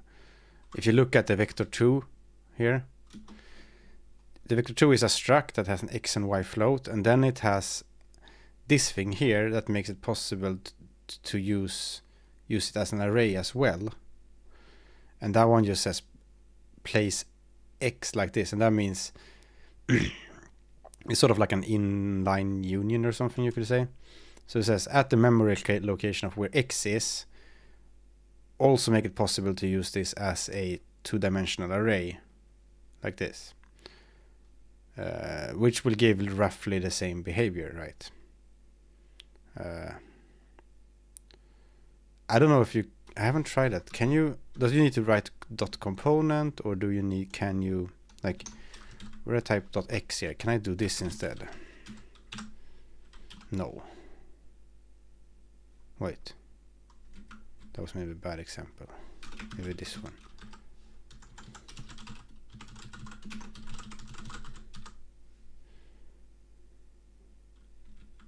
Huh?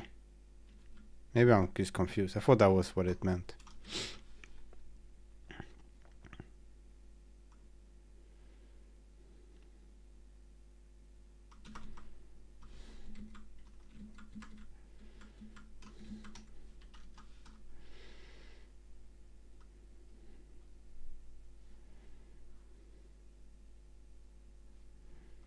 Size is a vector 2.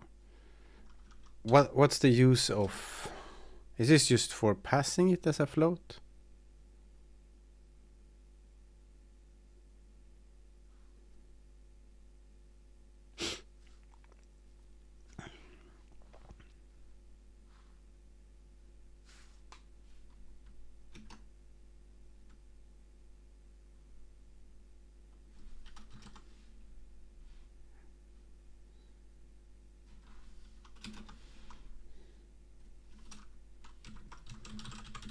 Oh, okay.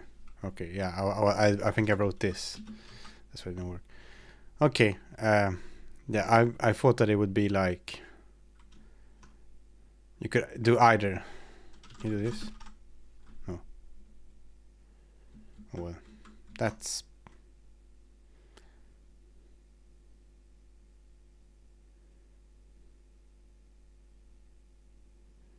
interesting.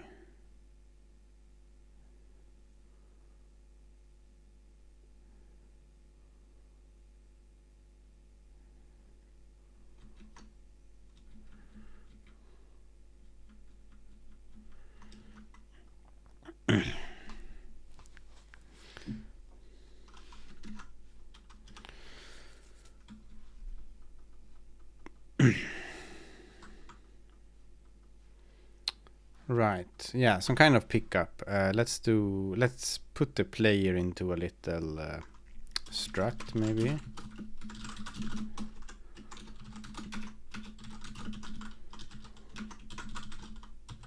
And then we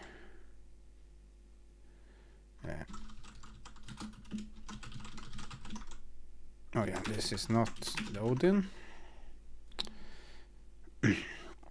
There's some small syntax things like that sometimes. Semicolon where you're supposed to have a comma and stuff. Player is a player.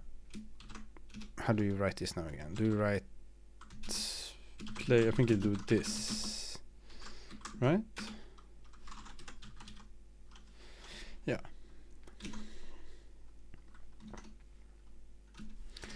Then we say position is .4040 and animation is animation like that. For now we can put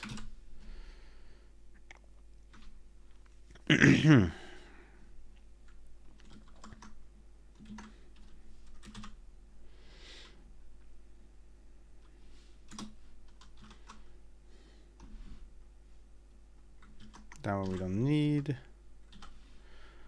Update animation. Player dot anim. Player dot anim. And then player position. Let's remove that. Change this to player dot pos. So there's many of these.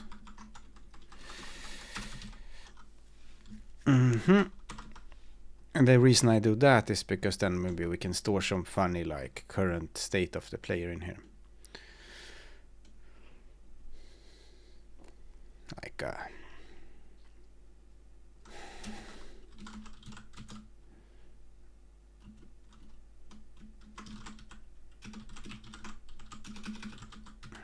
do like this. Type and then enum, and then we have default and triple shot, something like that.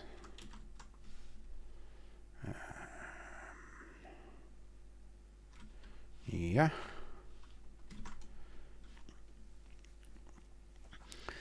And then we can do in here switch player, no, not switch, if player dot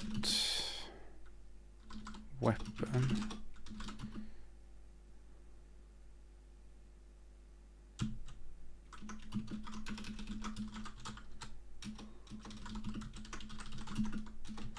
that's how you do it.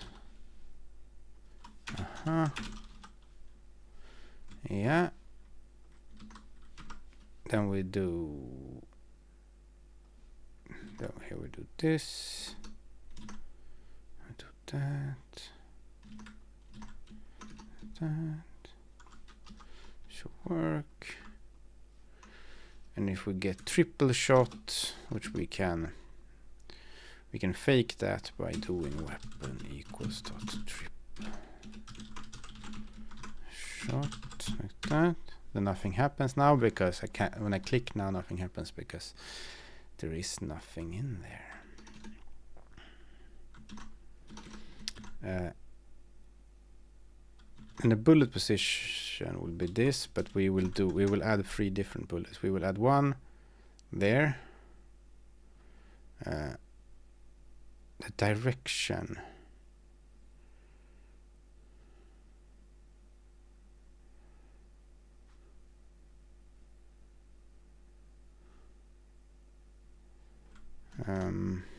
Yeah, we need to rotate that vector, I think. Let's rotate the normalized direction, I think, or just before we normalize it anyways. Like this. So we're gonna make it so that it fires like 3 in like a little arc.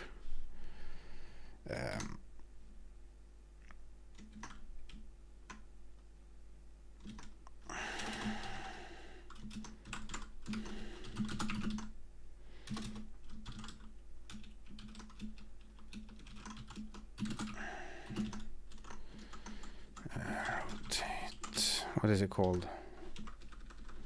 Rotate.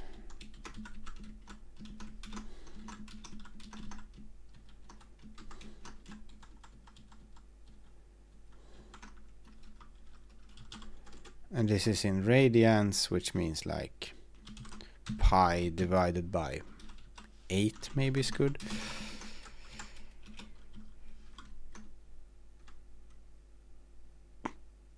I don't think what's left and what is right. Right is minus. I think. And then we just do this normalizer there. We add it 3 times.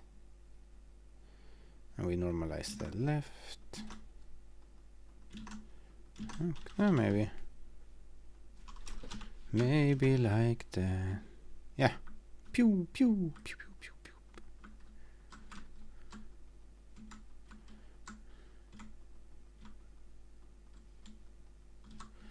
Yeah. So now we have the 2 different modes here. Now we can make a pickup maybe that gives you the triple shot.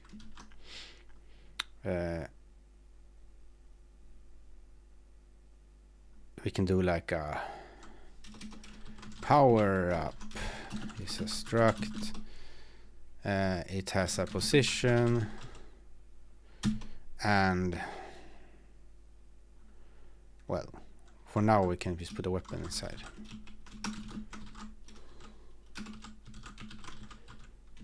And I'm programming using the wrong stuff again. And then we have a list of bullets enemies up here. Maybe we can have like a power ups. It's a list of power up like that. And then we add to that list and try to draw it somehow. Array, what is it? Array add power ups.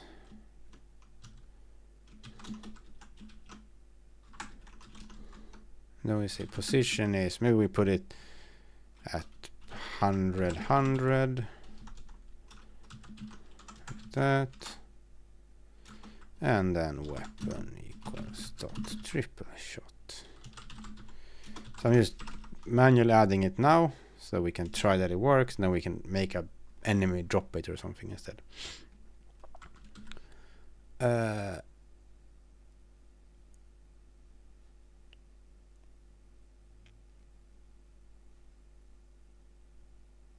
Right.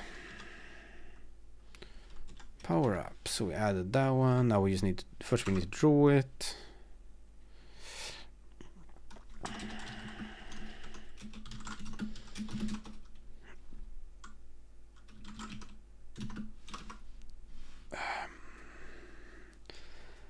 Maybe we just do like this.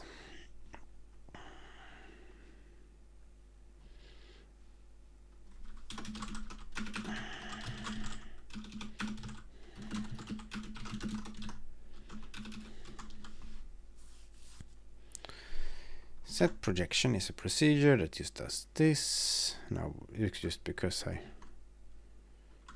write that everywhere.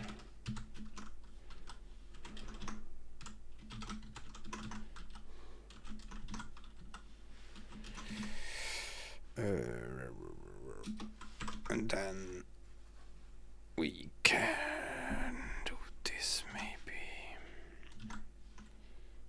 Hiva Ligo.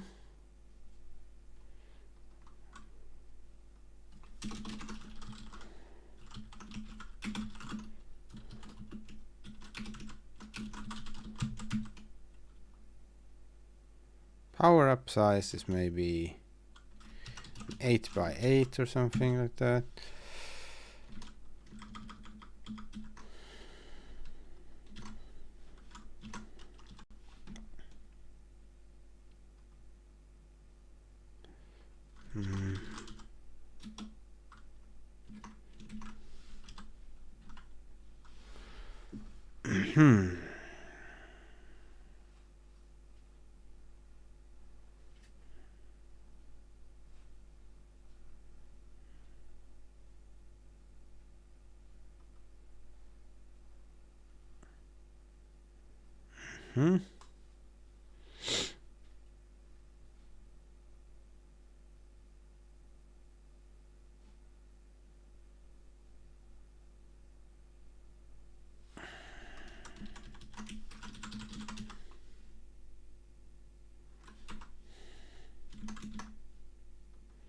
Oh, wait, it's just because this is not a we just put it like that.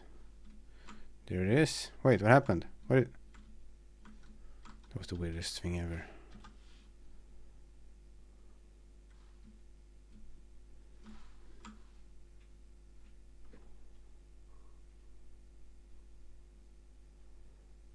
Was it because I...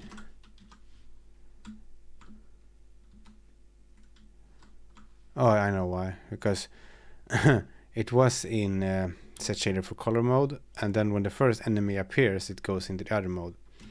Yeah, that will work. That was funny. Okay, so now it's rendering there.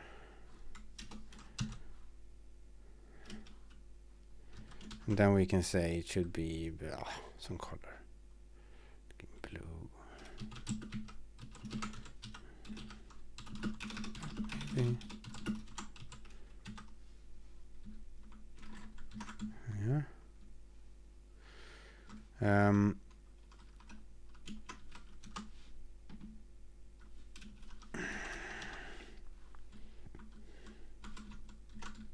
That's good.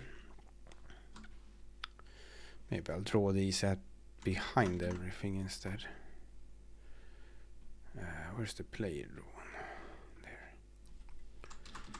Immediate begin. First we draw all the power-ups. Right. I think currently it has some game logic.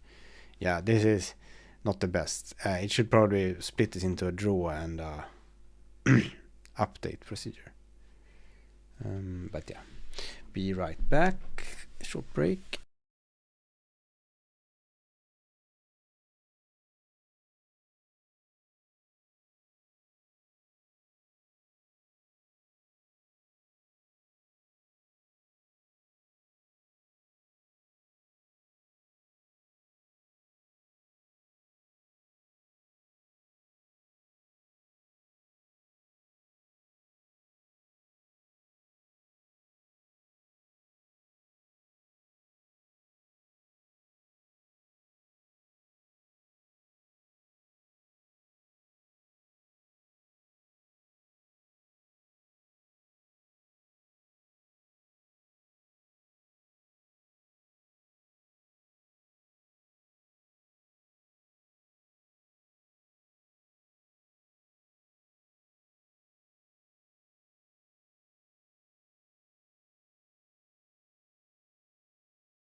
Hello.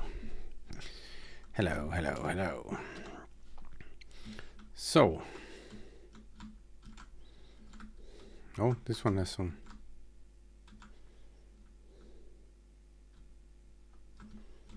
funny stuff going on as well. Did I paint in any? Oh, okay. The second frame also has painted in green color because I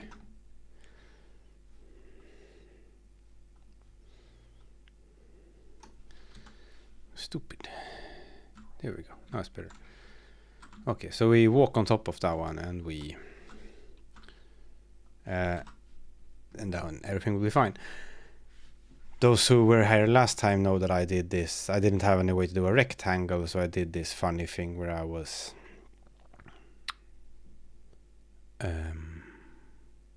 wanted to compare two rectangles and stuff.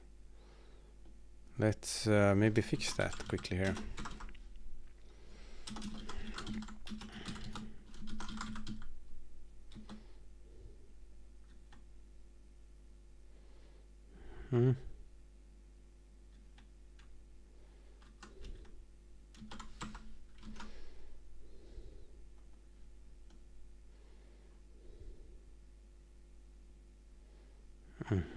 This seems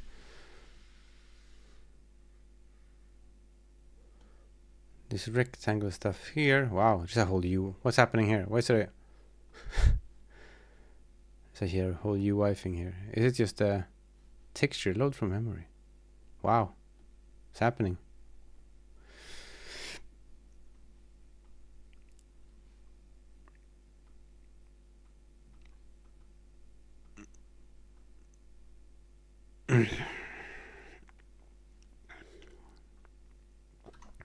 I guess it's more of a UI toolkit or something.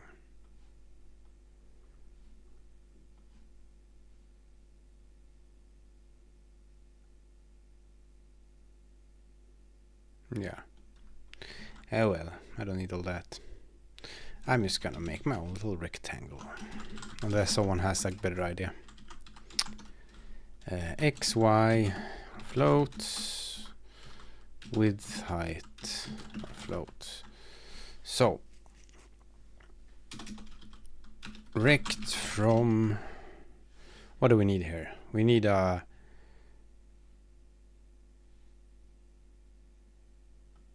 let's start with making a screen rectangle, like that. Where is that? Here maybe. Screen rect is a rect that has 0, 0 and which is simple like this. Screen size.x, screen size.y. Okay. And then we need a point in rect.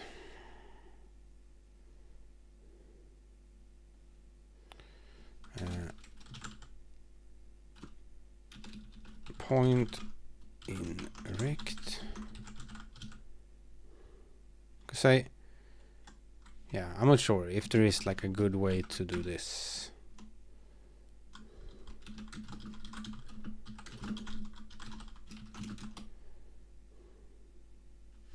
Actually, maybe these should be 2 vector 2s. I'm not sure yet. We'll see how it feels.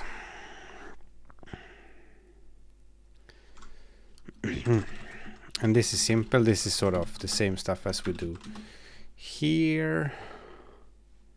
Kinda. If return r p.x is bigger than r.x and then we just go like that.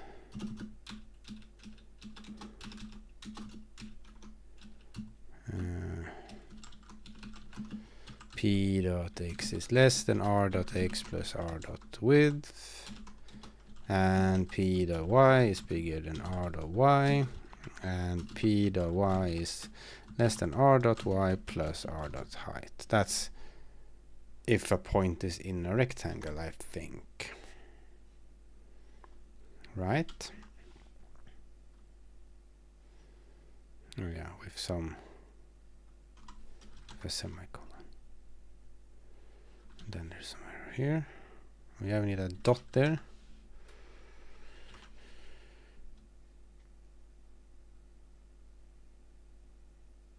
And then we need to actually return something here. Bool. There we go. And then we need to use it here. If not point in rect, screen rect it dot pos. Remove it. Remove it is a funny jive thing which takes the it iterator and does stuff. Okay, let's check if this actually works. We can just print the number of what is it? Array length of bullets. You can print there maybe. No, is it like that then? Or is it like that? No, yeah, now I remember. It's dot count. There's several things wrong here. This, you need that, and then count, I think. Then, yeah. So if I shoot many, then go to some. So that works fine. Then we have a basic point in rect, and then we need to intersect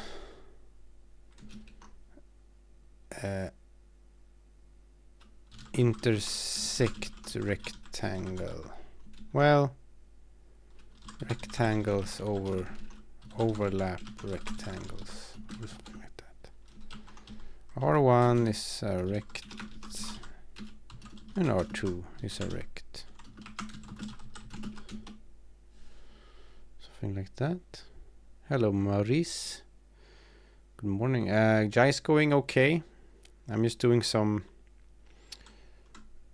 I'm trying to do a spawn a thing. Spawn a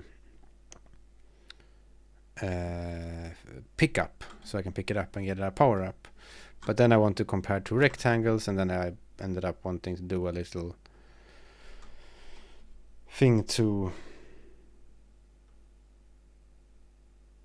do that.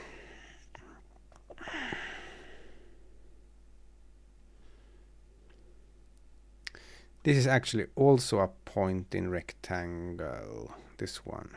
We can implement overlap soon.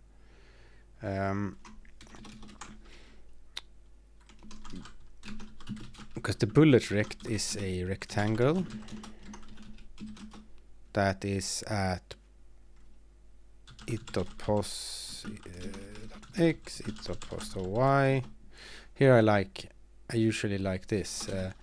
Rect from pos size or something like that, because I can send in the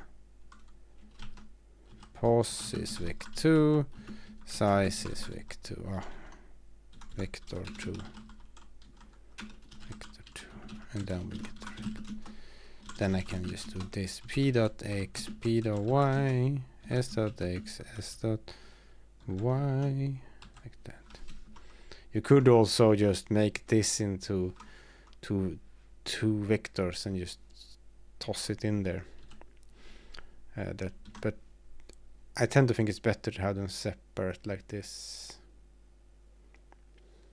Maybe you could use that place thingy to make it possible to get both the. I don't know.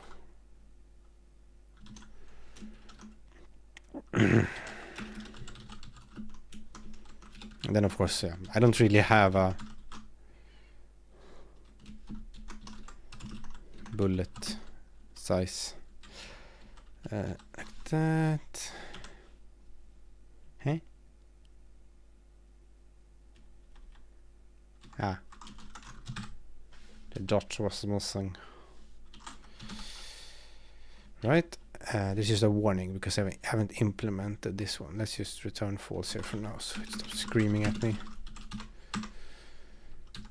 Return false. Good.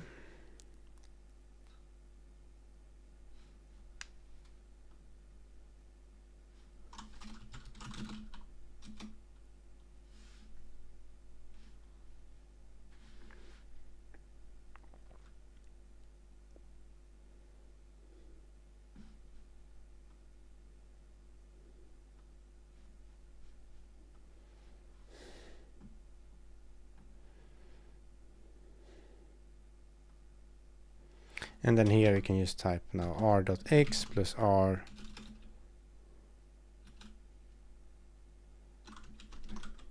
Wait.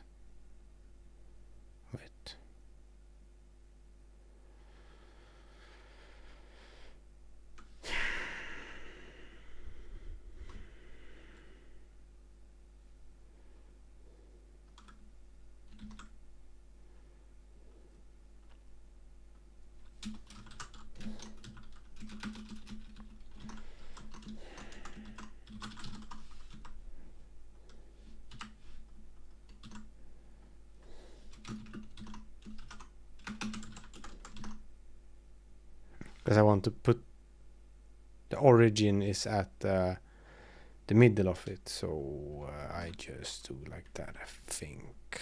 Now I should be able to do r.x plus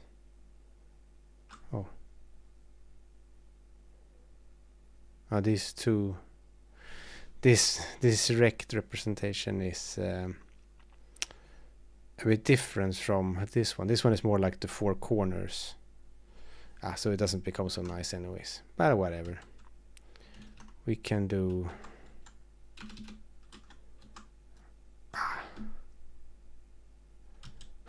have fun.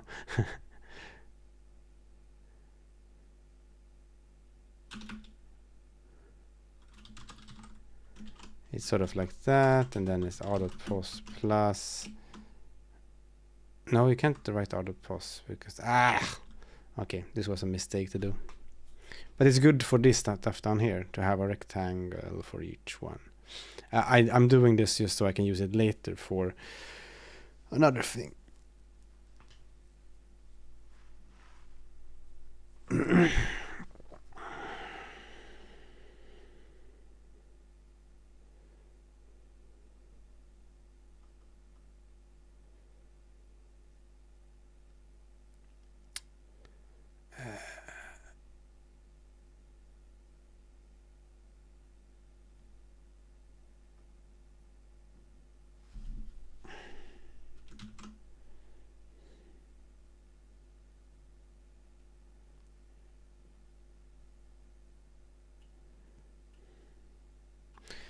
Okay, I'll do this the stupid way, and then we're gonna try some funny stuff, some funny jai stuff. r.pos dot. No, we can't even do that. Okay.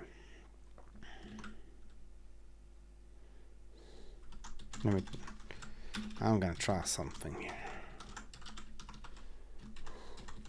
Okay, let's do that just to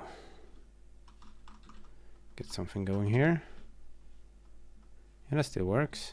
And then let me try doing this.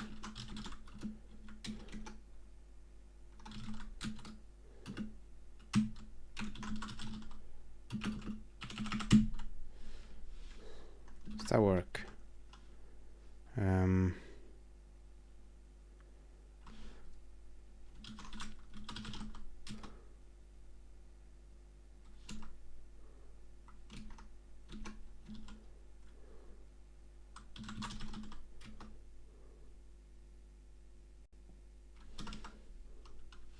Oh. Sorry, I didn't read the other message. Simple like that. I wonder if I now can... Wait. Yes, exactly. So vector 2 at this position, which will mean that I should be able to get r.pos. Yeah, that still works. Because then you can do this. W size. So then you get both kind of versions at the same time. So you get overlaid here, you get a size, and here you get the overlay of a pos. Right. Because then you can say like this r.pos, because the r already has the size. It's already fixed for the. It already has the origin fix because of the middle of the bullet being the middle, and it's actually offset up to the corner. So if that makes any sense. Because then we can just do r.w 0, and here we do plus r.size, and the r.pos plus r0 r.h. I think that might work. Yeah. And then I guess we can just do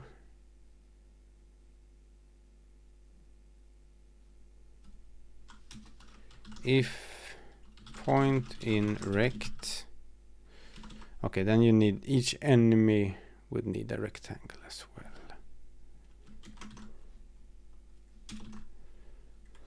Enemy rectangle is 8.pos minus enemy size.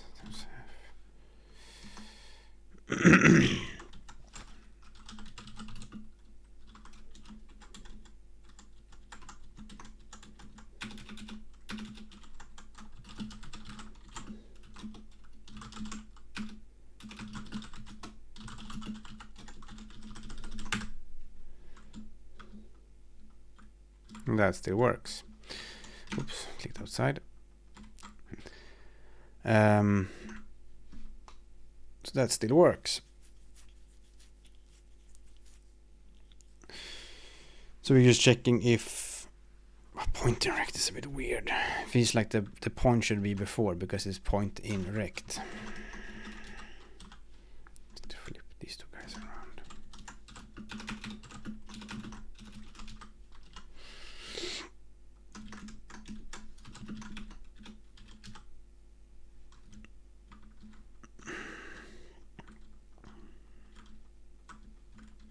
Okay, good. So now I can easily make a rectangle for my quad, from a power up, I mean.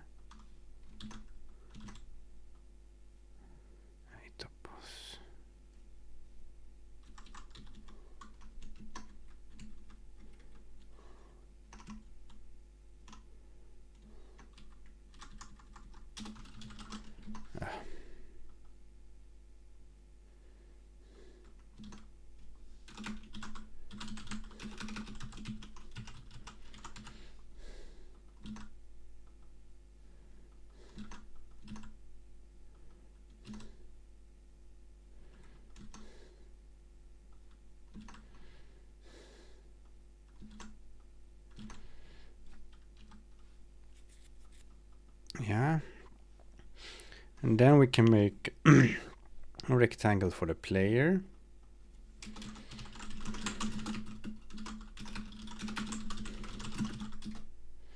Which is player.pos. Yeah, this it's getting a bit old. This what's it called? The origin shifting here. We'll see.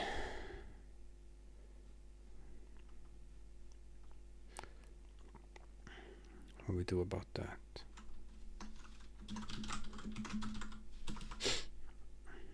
Oh yeah, the player size doesn't really exist because it's supposed to be here. Size 2.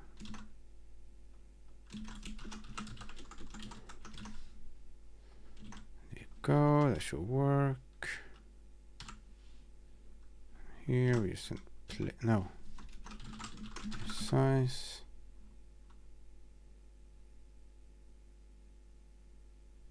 Oh, because it's a constant. Like that. And then we just immediate quad power-ups. Oh yeah, we haven't written the overlap test yet. That's what we still need to do. Return. Let's see if we can do this one.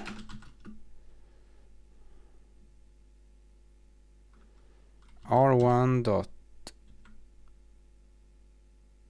x is bigger than R2 dot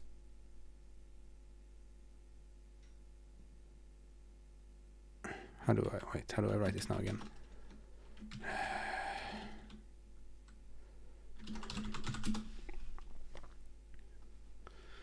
It's two rectangles overlapping. If isn't it like 4 points?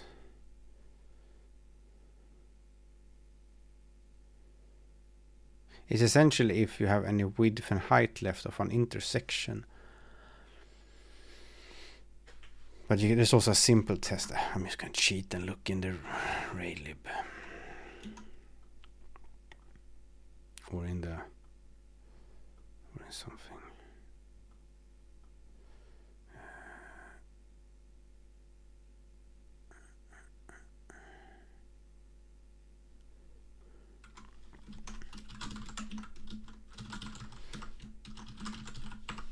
I have Raylib here somewhere.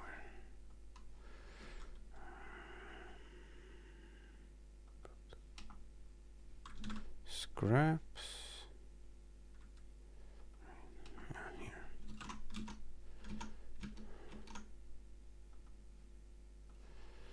Here.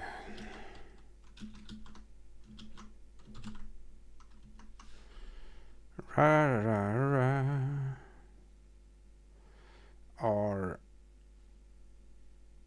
math maybe. Or maybe it's in the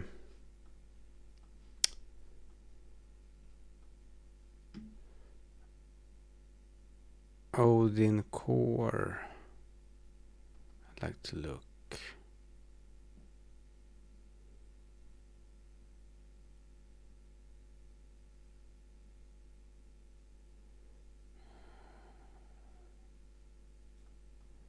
No, base core.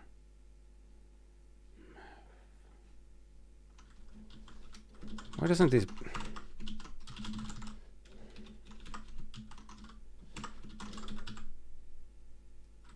I have this procedure somewhere. Wait a minute. I'm just too tired now to do the math. It's just essentially checking if a few corners is inside something else.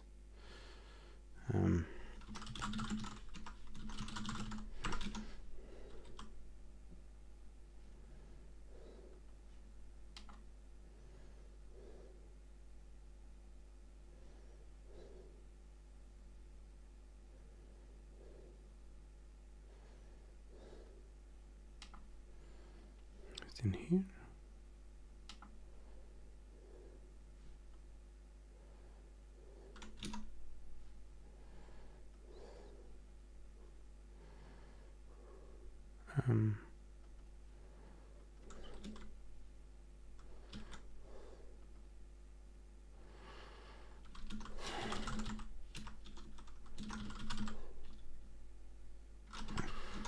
Hello, Igor.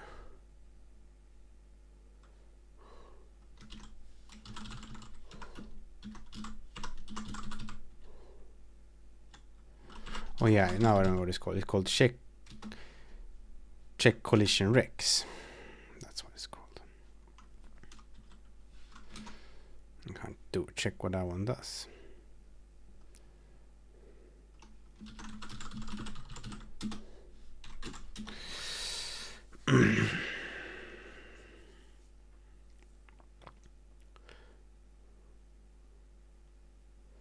If the x is less than... Right, oh yeah.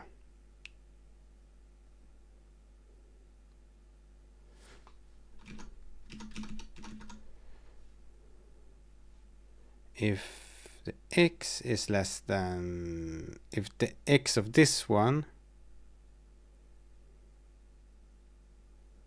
is less than... is less than this one, and the x of this one plus the width is bigger than this, then the inside on this side, right?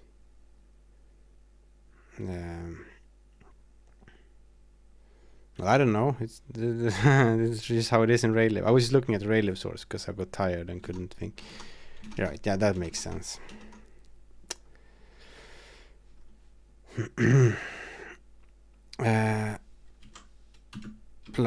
So if that one, so if this corner, wait, if this corner is less than this one, right? I think that's, no, wait, if this corner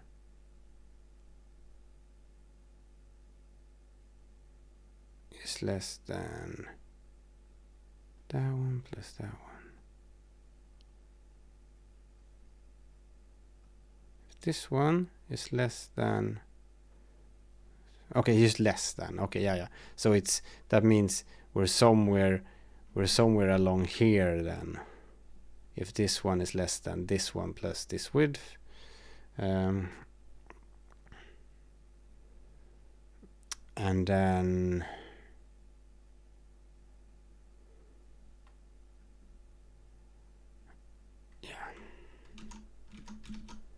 anyways.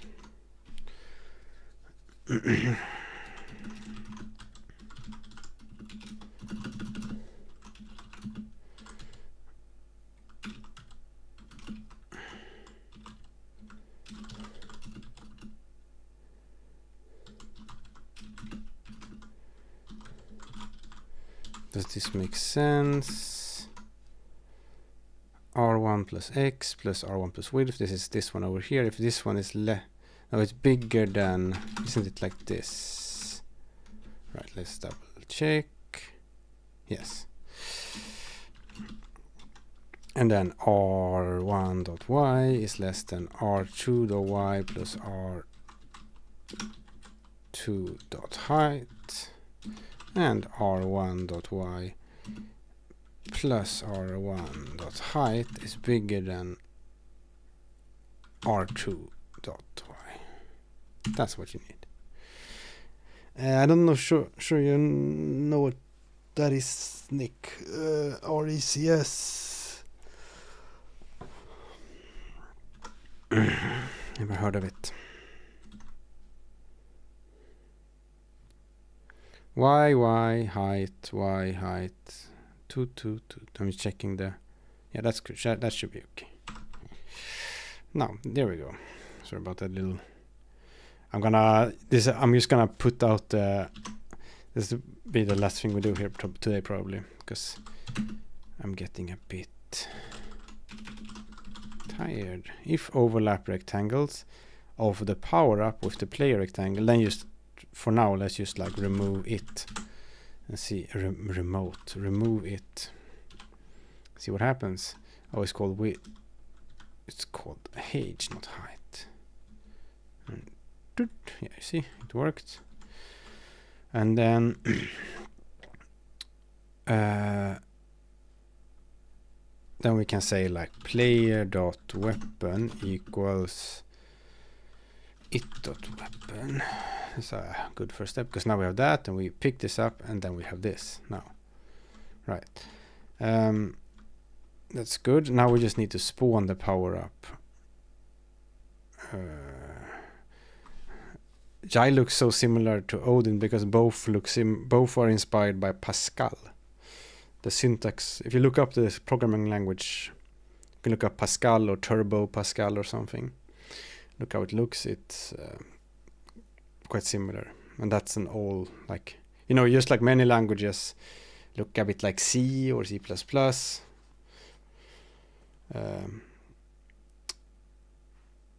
Yeah, it's but I think Jai and Odin has maybe also inspired. Maybe Odin got inspired by Jai a bit when Jai picked up the Pascal syntax, but they also have some differences.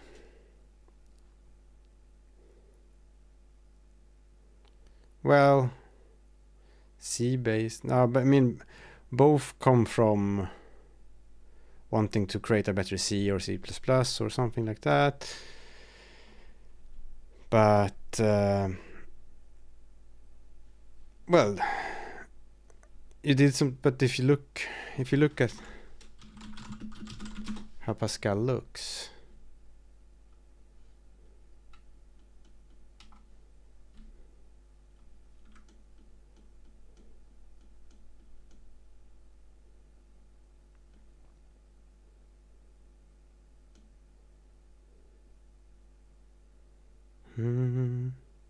I mean, yes, of course, there are some differences, but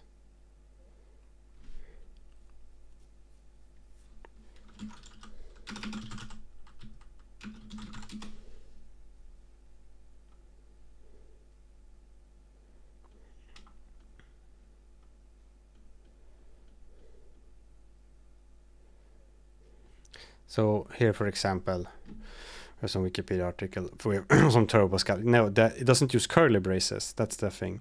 But for declaring things, use the colon, and then you can use the colon equals to, like, I think that's what many people, when they see that, they kind of like, oh, that's the.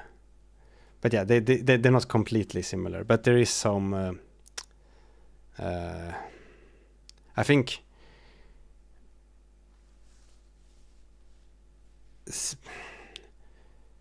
Similarity in how variables are declared a bit and stuff, but maybe not in how the scopes look. And yeah.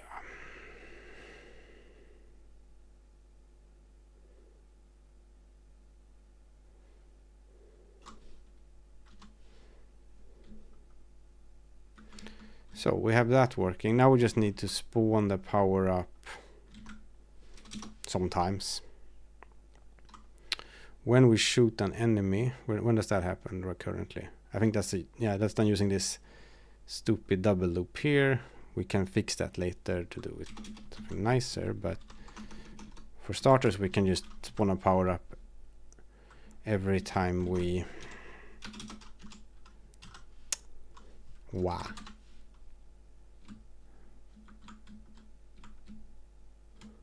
yeah, so now it spawns every time we shoot something, which is interesting.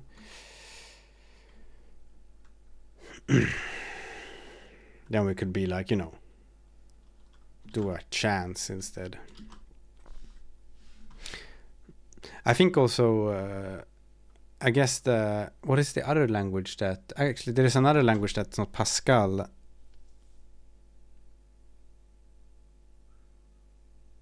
What was it called? I'll try to find it.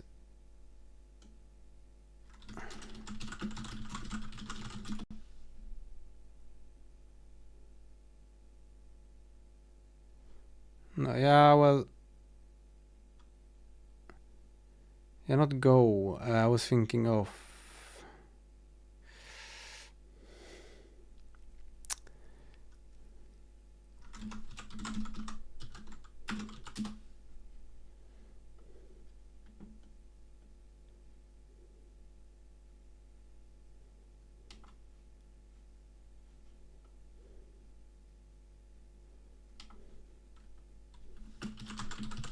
I think it's called Newsqueak.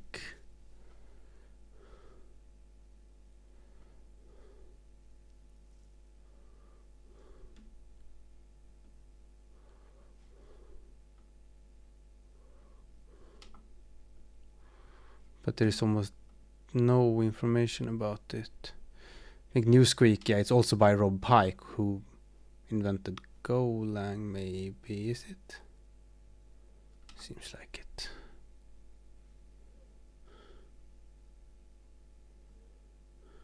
Ugh.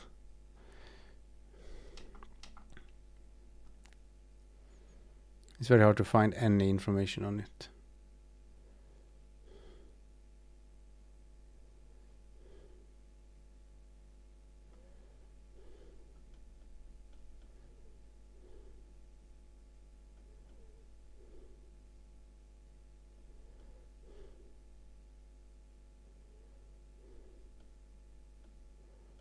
Trying to find something.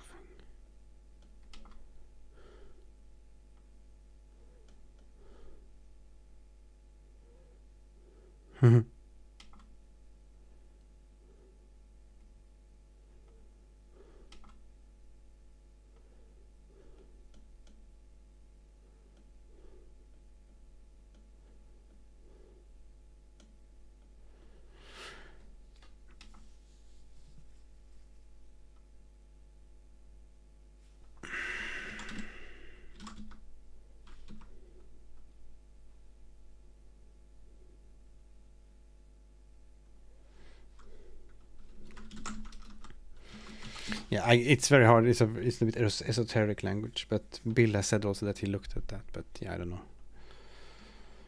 For Odin, I mean.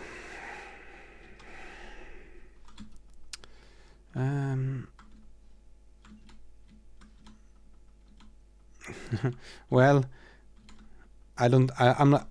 Hello, Bill. I'm not even sure.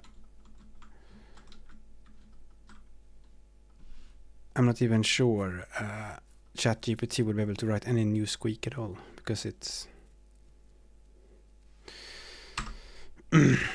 probably it's too little information on it on the internet to steal.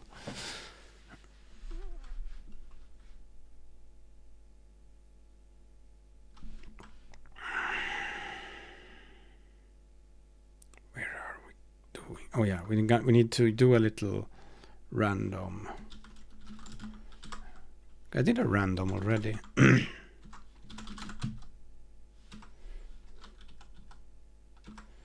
Yeah, here you go.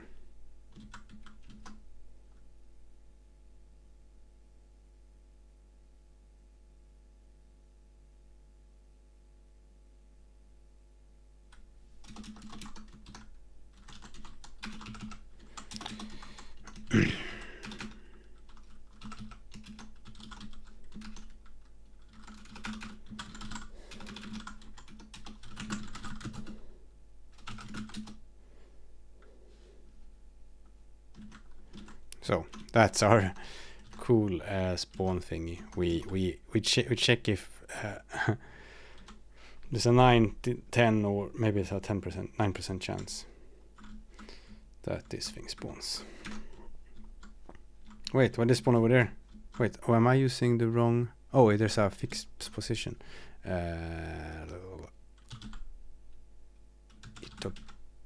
Pause. Maybe.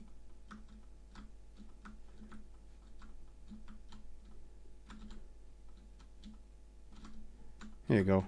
Oh. Yeah, there you go. Now you got the super shot.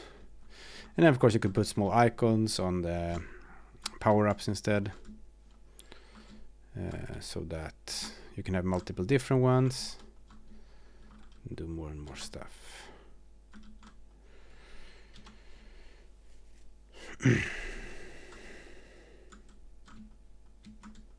Yeah, but I mostly meant that you need a big example with. I wanted a big example of all the syntax, how it looked.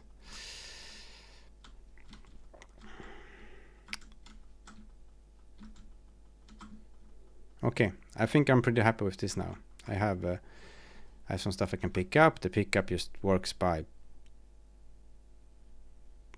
checking if I'm inside a rectangle and switching something on me, and stuff like that. But it's a start.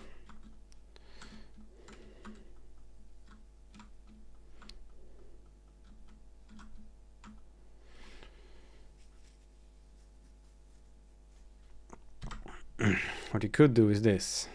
Here's a funny thing you can do.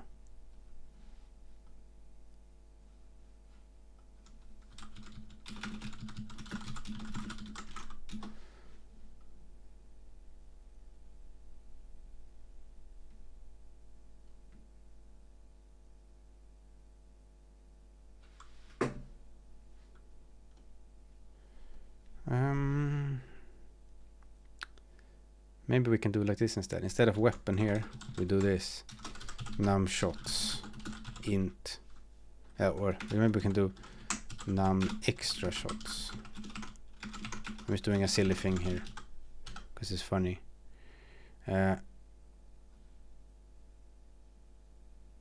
So we always do this. This is just because I wanted to create some havoc. And then for how do I do a for in? I'm gonna need to look at the loop. How to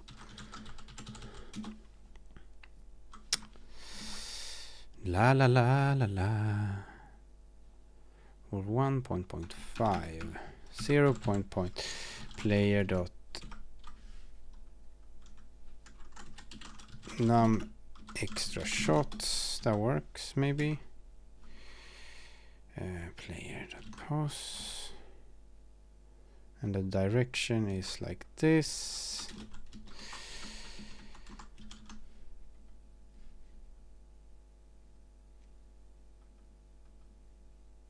Aha. Like that. Bullet position. There. Extra shots. And then we'll do something like this, where we rotate times. Is this? Do you just use it here? Is that? I don't know. Does that work? Wait. I forgot the actual stuff. Rotate.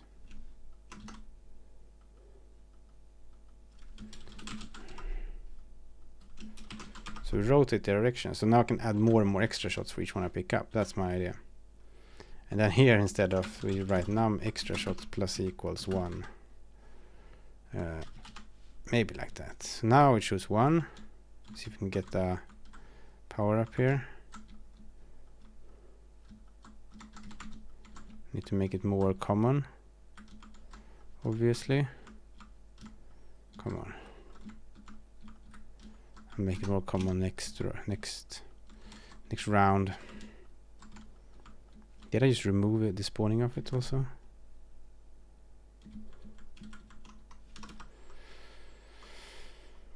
Was I just unlucky? Or maybe...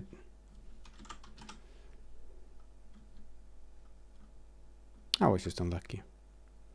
So now we'll 2, now we'll 3. They don't scatter in I mean, it will be a bigger and bigger circle currently, which is a problem.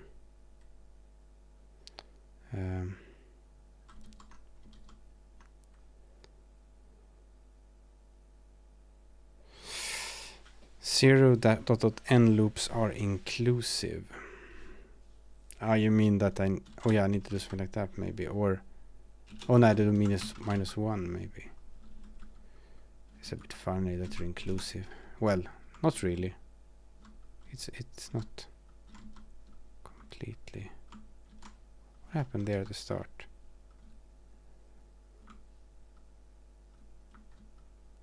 But then it...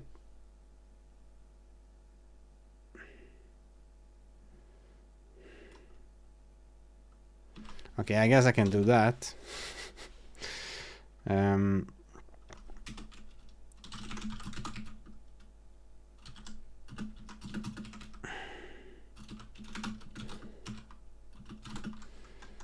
We'll do it like this, and then we say here times rot direction.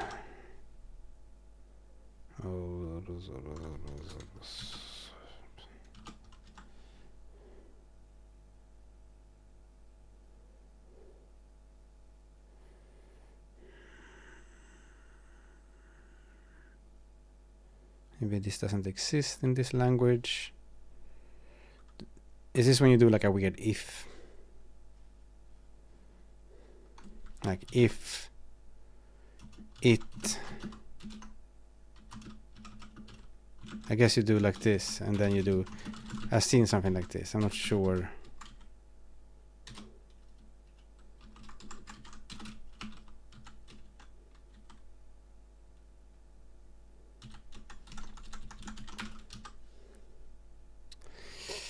If it... Okay, it just has different... It just has different syntax.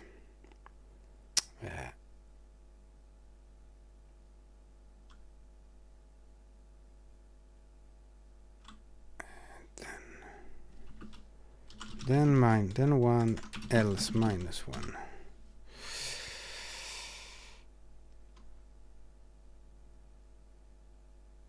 Oh, so it is if.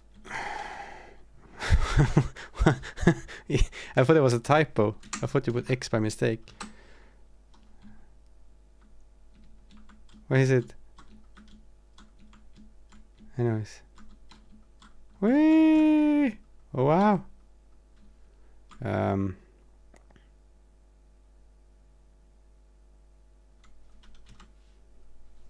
Why is it if X?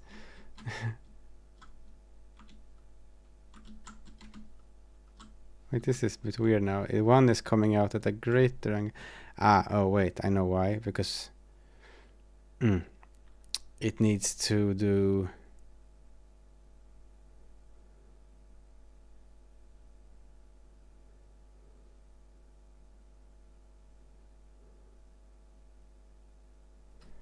In Odin it just looks like in C, really. You can just do... like this one. I guess this might work. No, not that. Not that one. I meant +1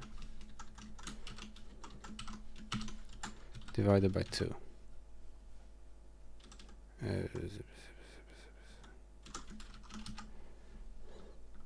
Because then it will half the... see if that works. Huh? Wait a minute. I need one power up. Goes there. 2 power ups. Does it still go? It's very hard to see. I guess I can just pick up more and see what happens.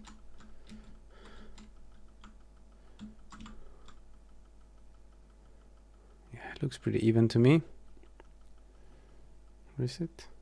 Well, it depends on if you have an even number of shots.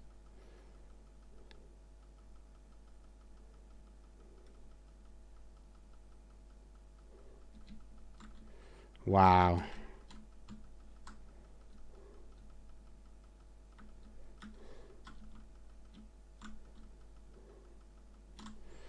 Amazing.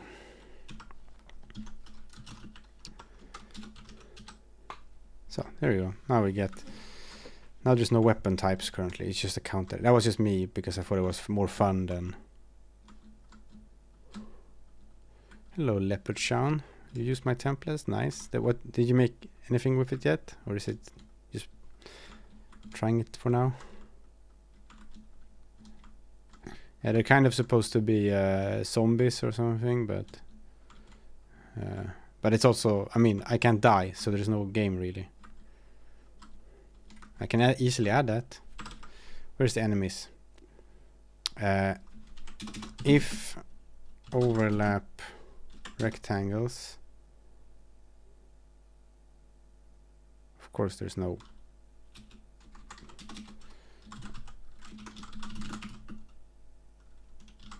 rect from pos size, it dot pos minus blah blah blah blah blah.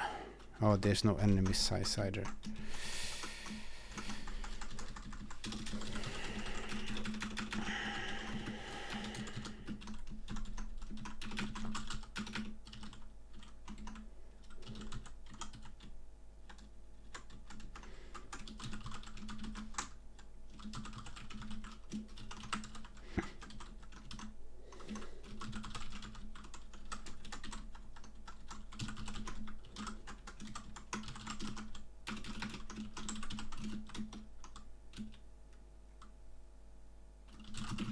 No, turn off the game.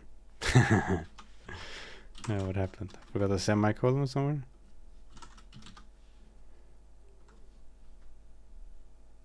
Huh? Oh.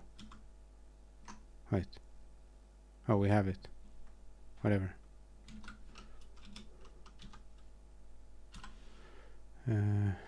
Oh, enemy rect. It's going. Okay, come at me. And the game shuts off. Good. Now it's a game because the stakes are higher, but it's also very easy. So, in order to make it less easy, we will... You can shoot as often as you want, right?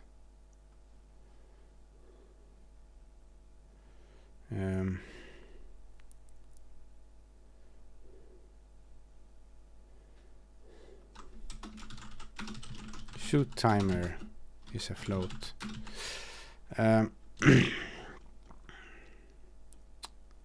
So now you can only shoot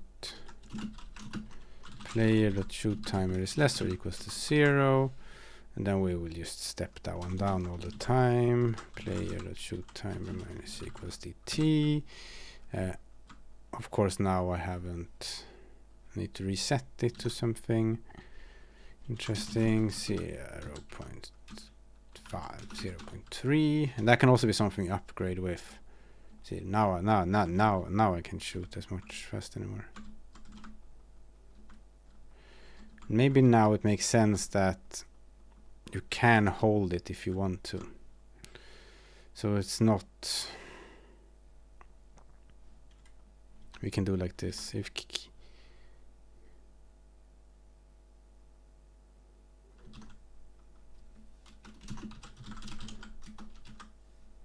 isn't it like a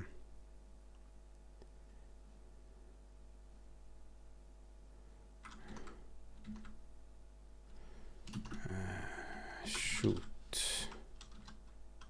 What is it called? I think I added a key for that. It's called shoot. Case key equals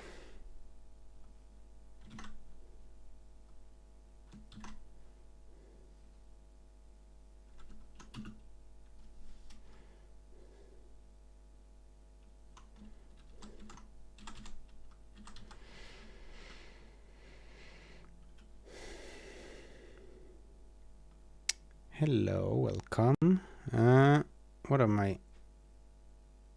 Why doesn't it like that? Oh.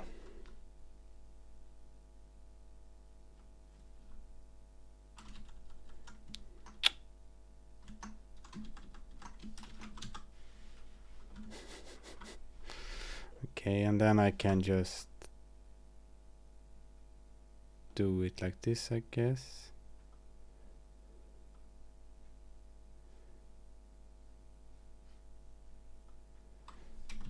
If keys held dot shoot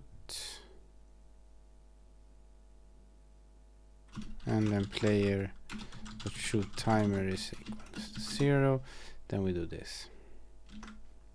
Move it out of the click so we can hold the key.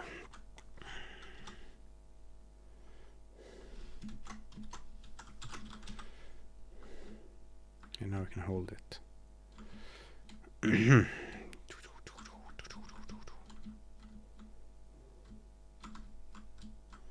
Right.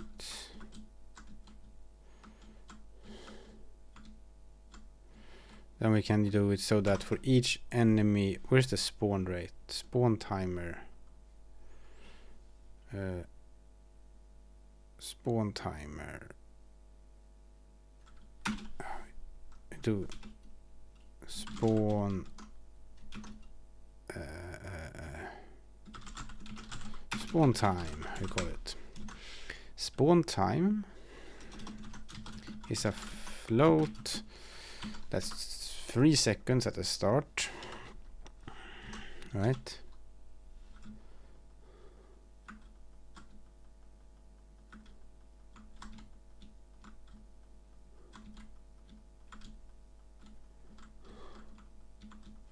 And then we can reduce the spawn time each time we kill an enemy.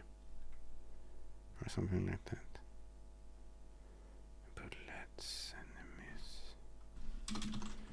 enemies. This is gonna be interesting. It's gonna go out of hand very quickly.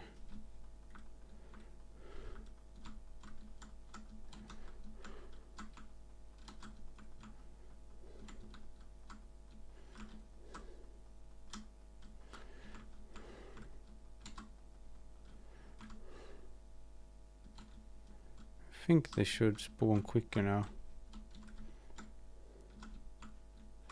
Might not be noticing it just yet. Maybe I was a bit too nice.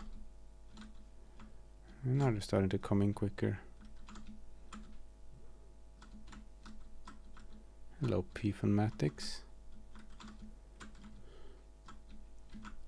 Yeah, now oh my goodness! No, it became 0. Oy.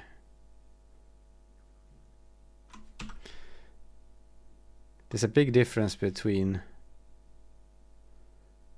0.1 and 0. You probably need a fall off there. Like suddenly everyone came at once there. You can also do like this and start at a slightly less boring rate. You can start at 1, which is the old speed. Now it will take how many? Take a few. Take 100 before you get that catastrophic Helvetica scenario.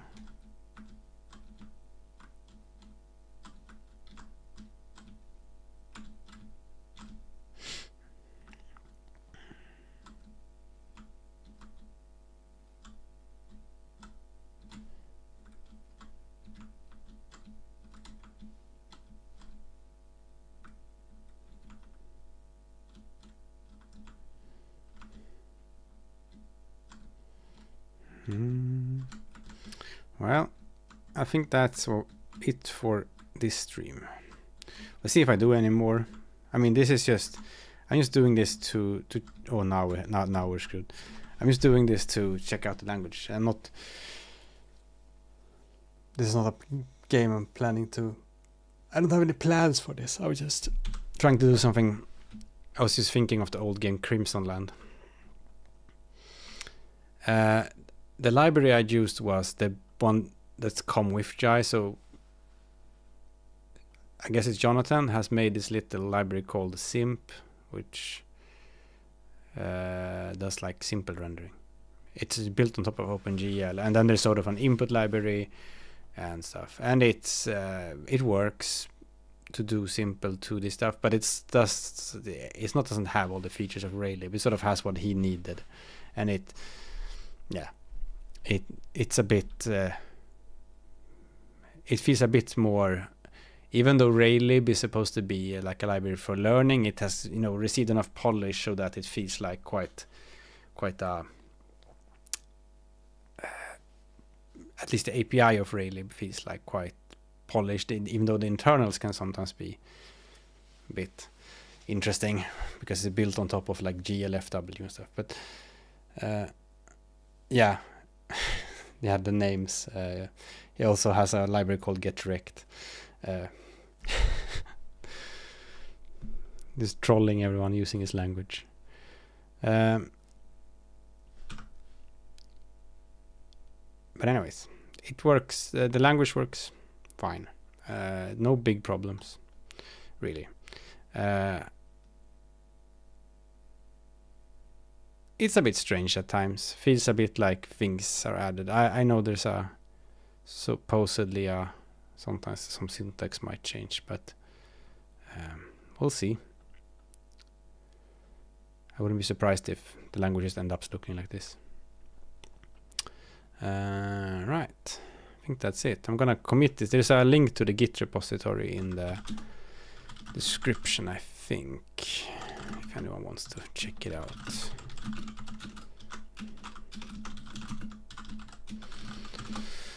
So, oh, apparently I did something. I think I wrote a readme.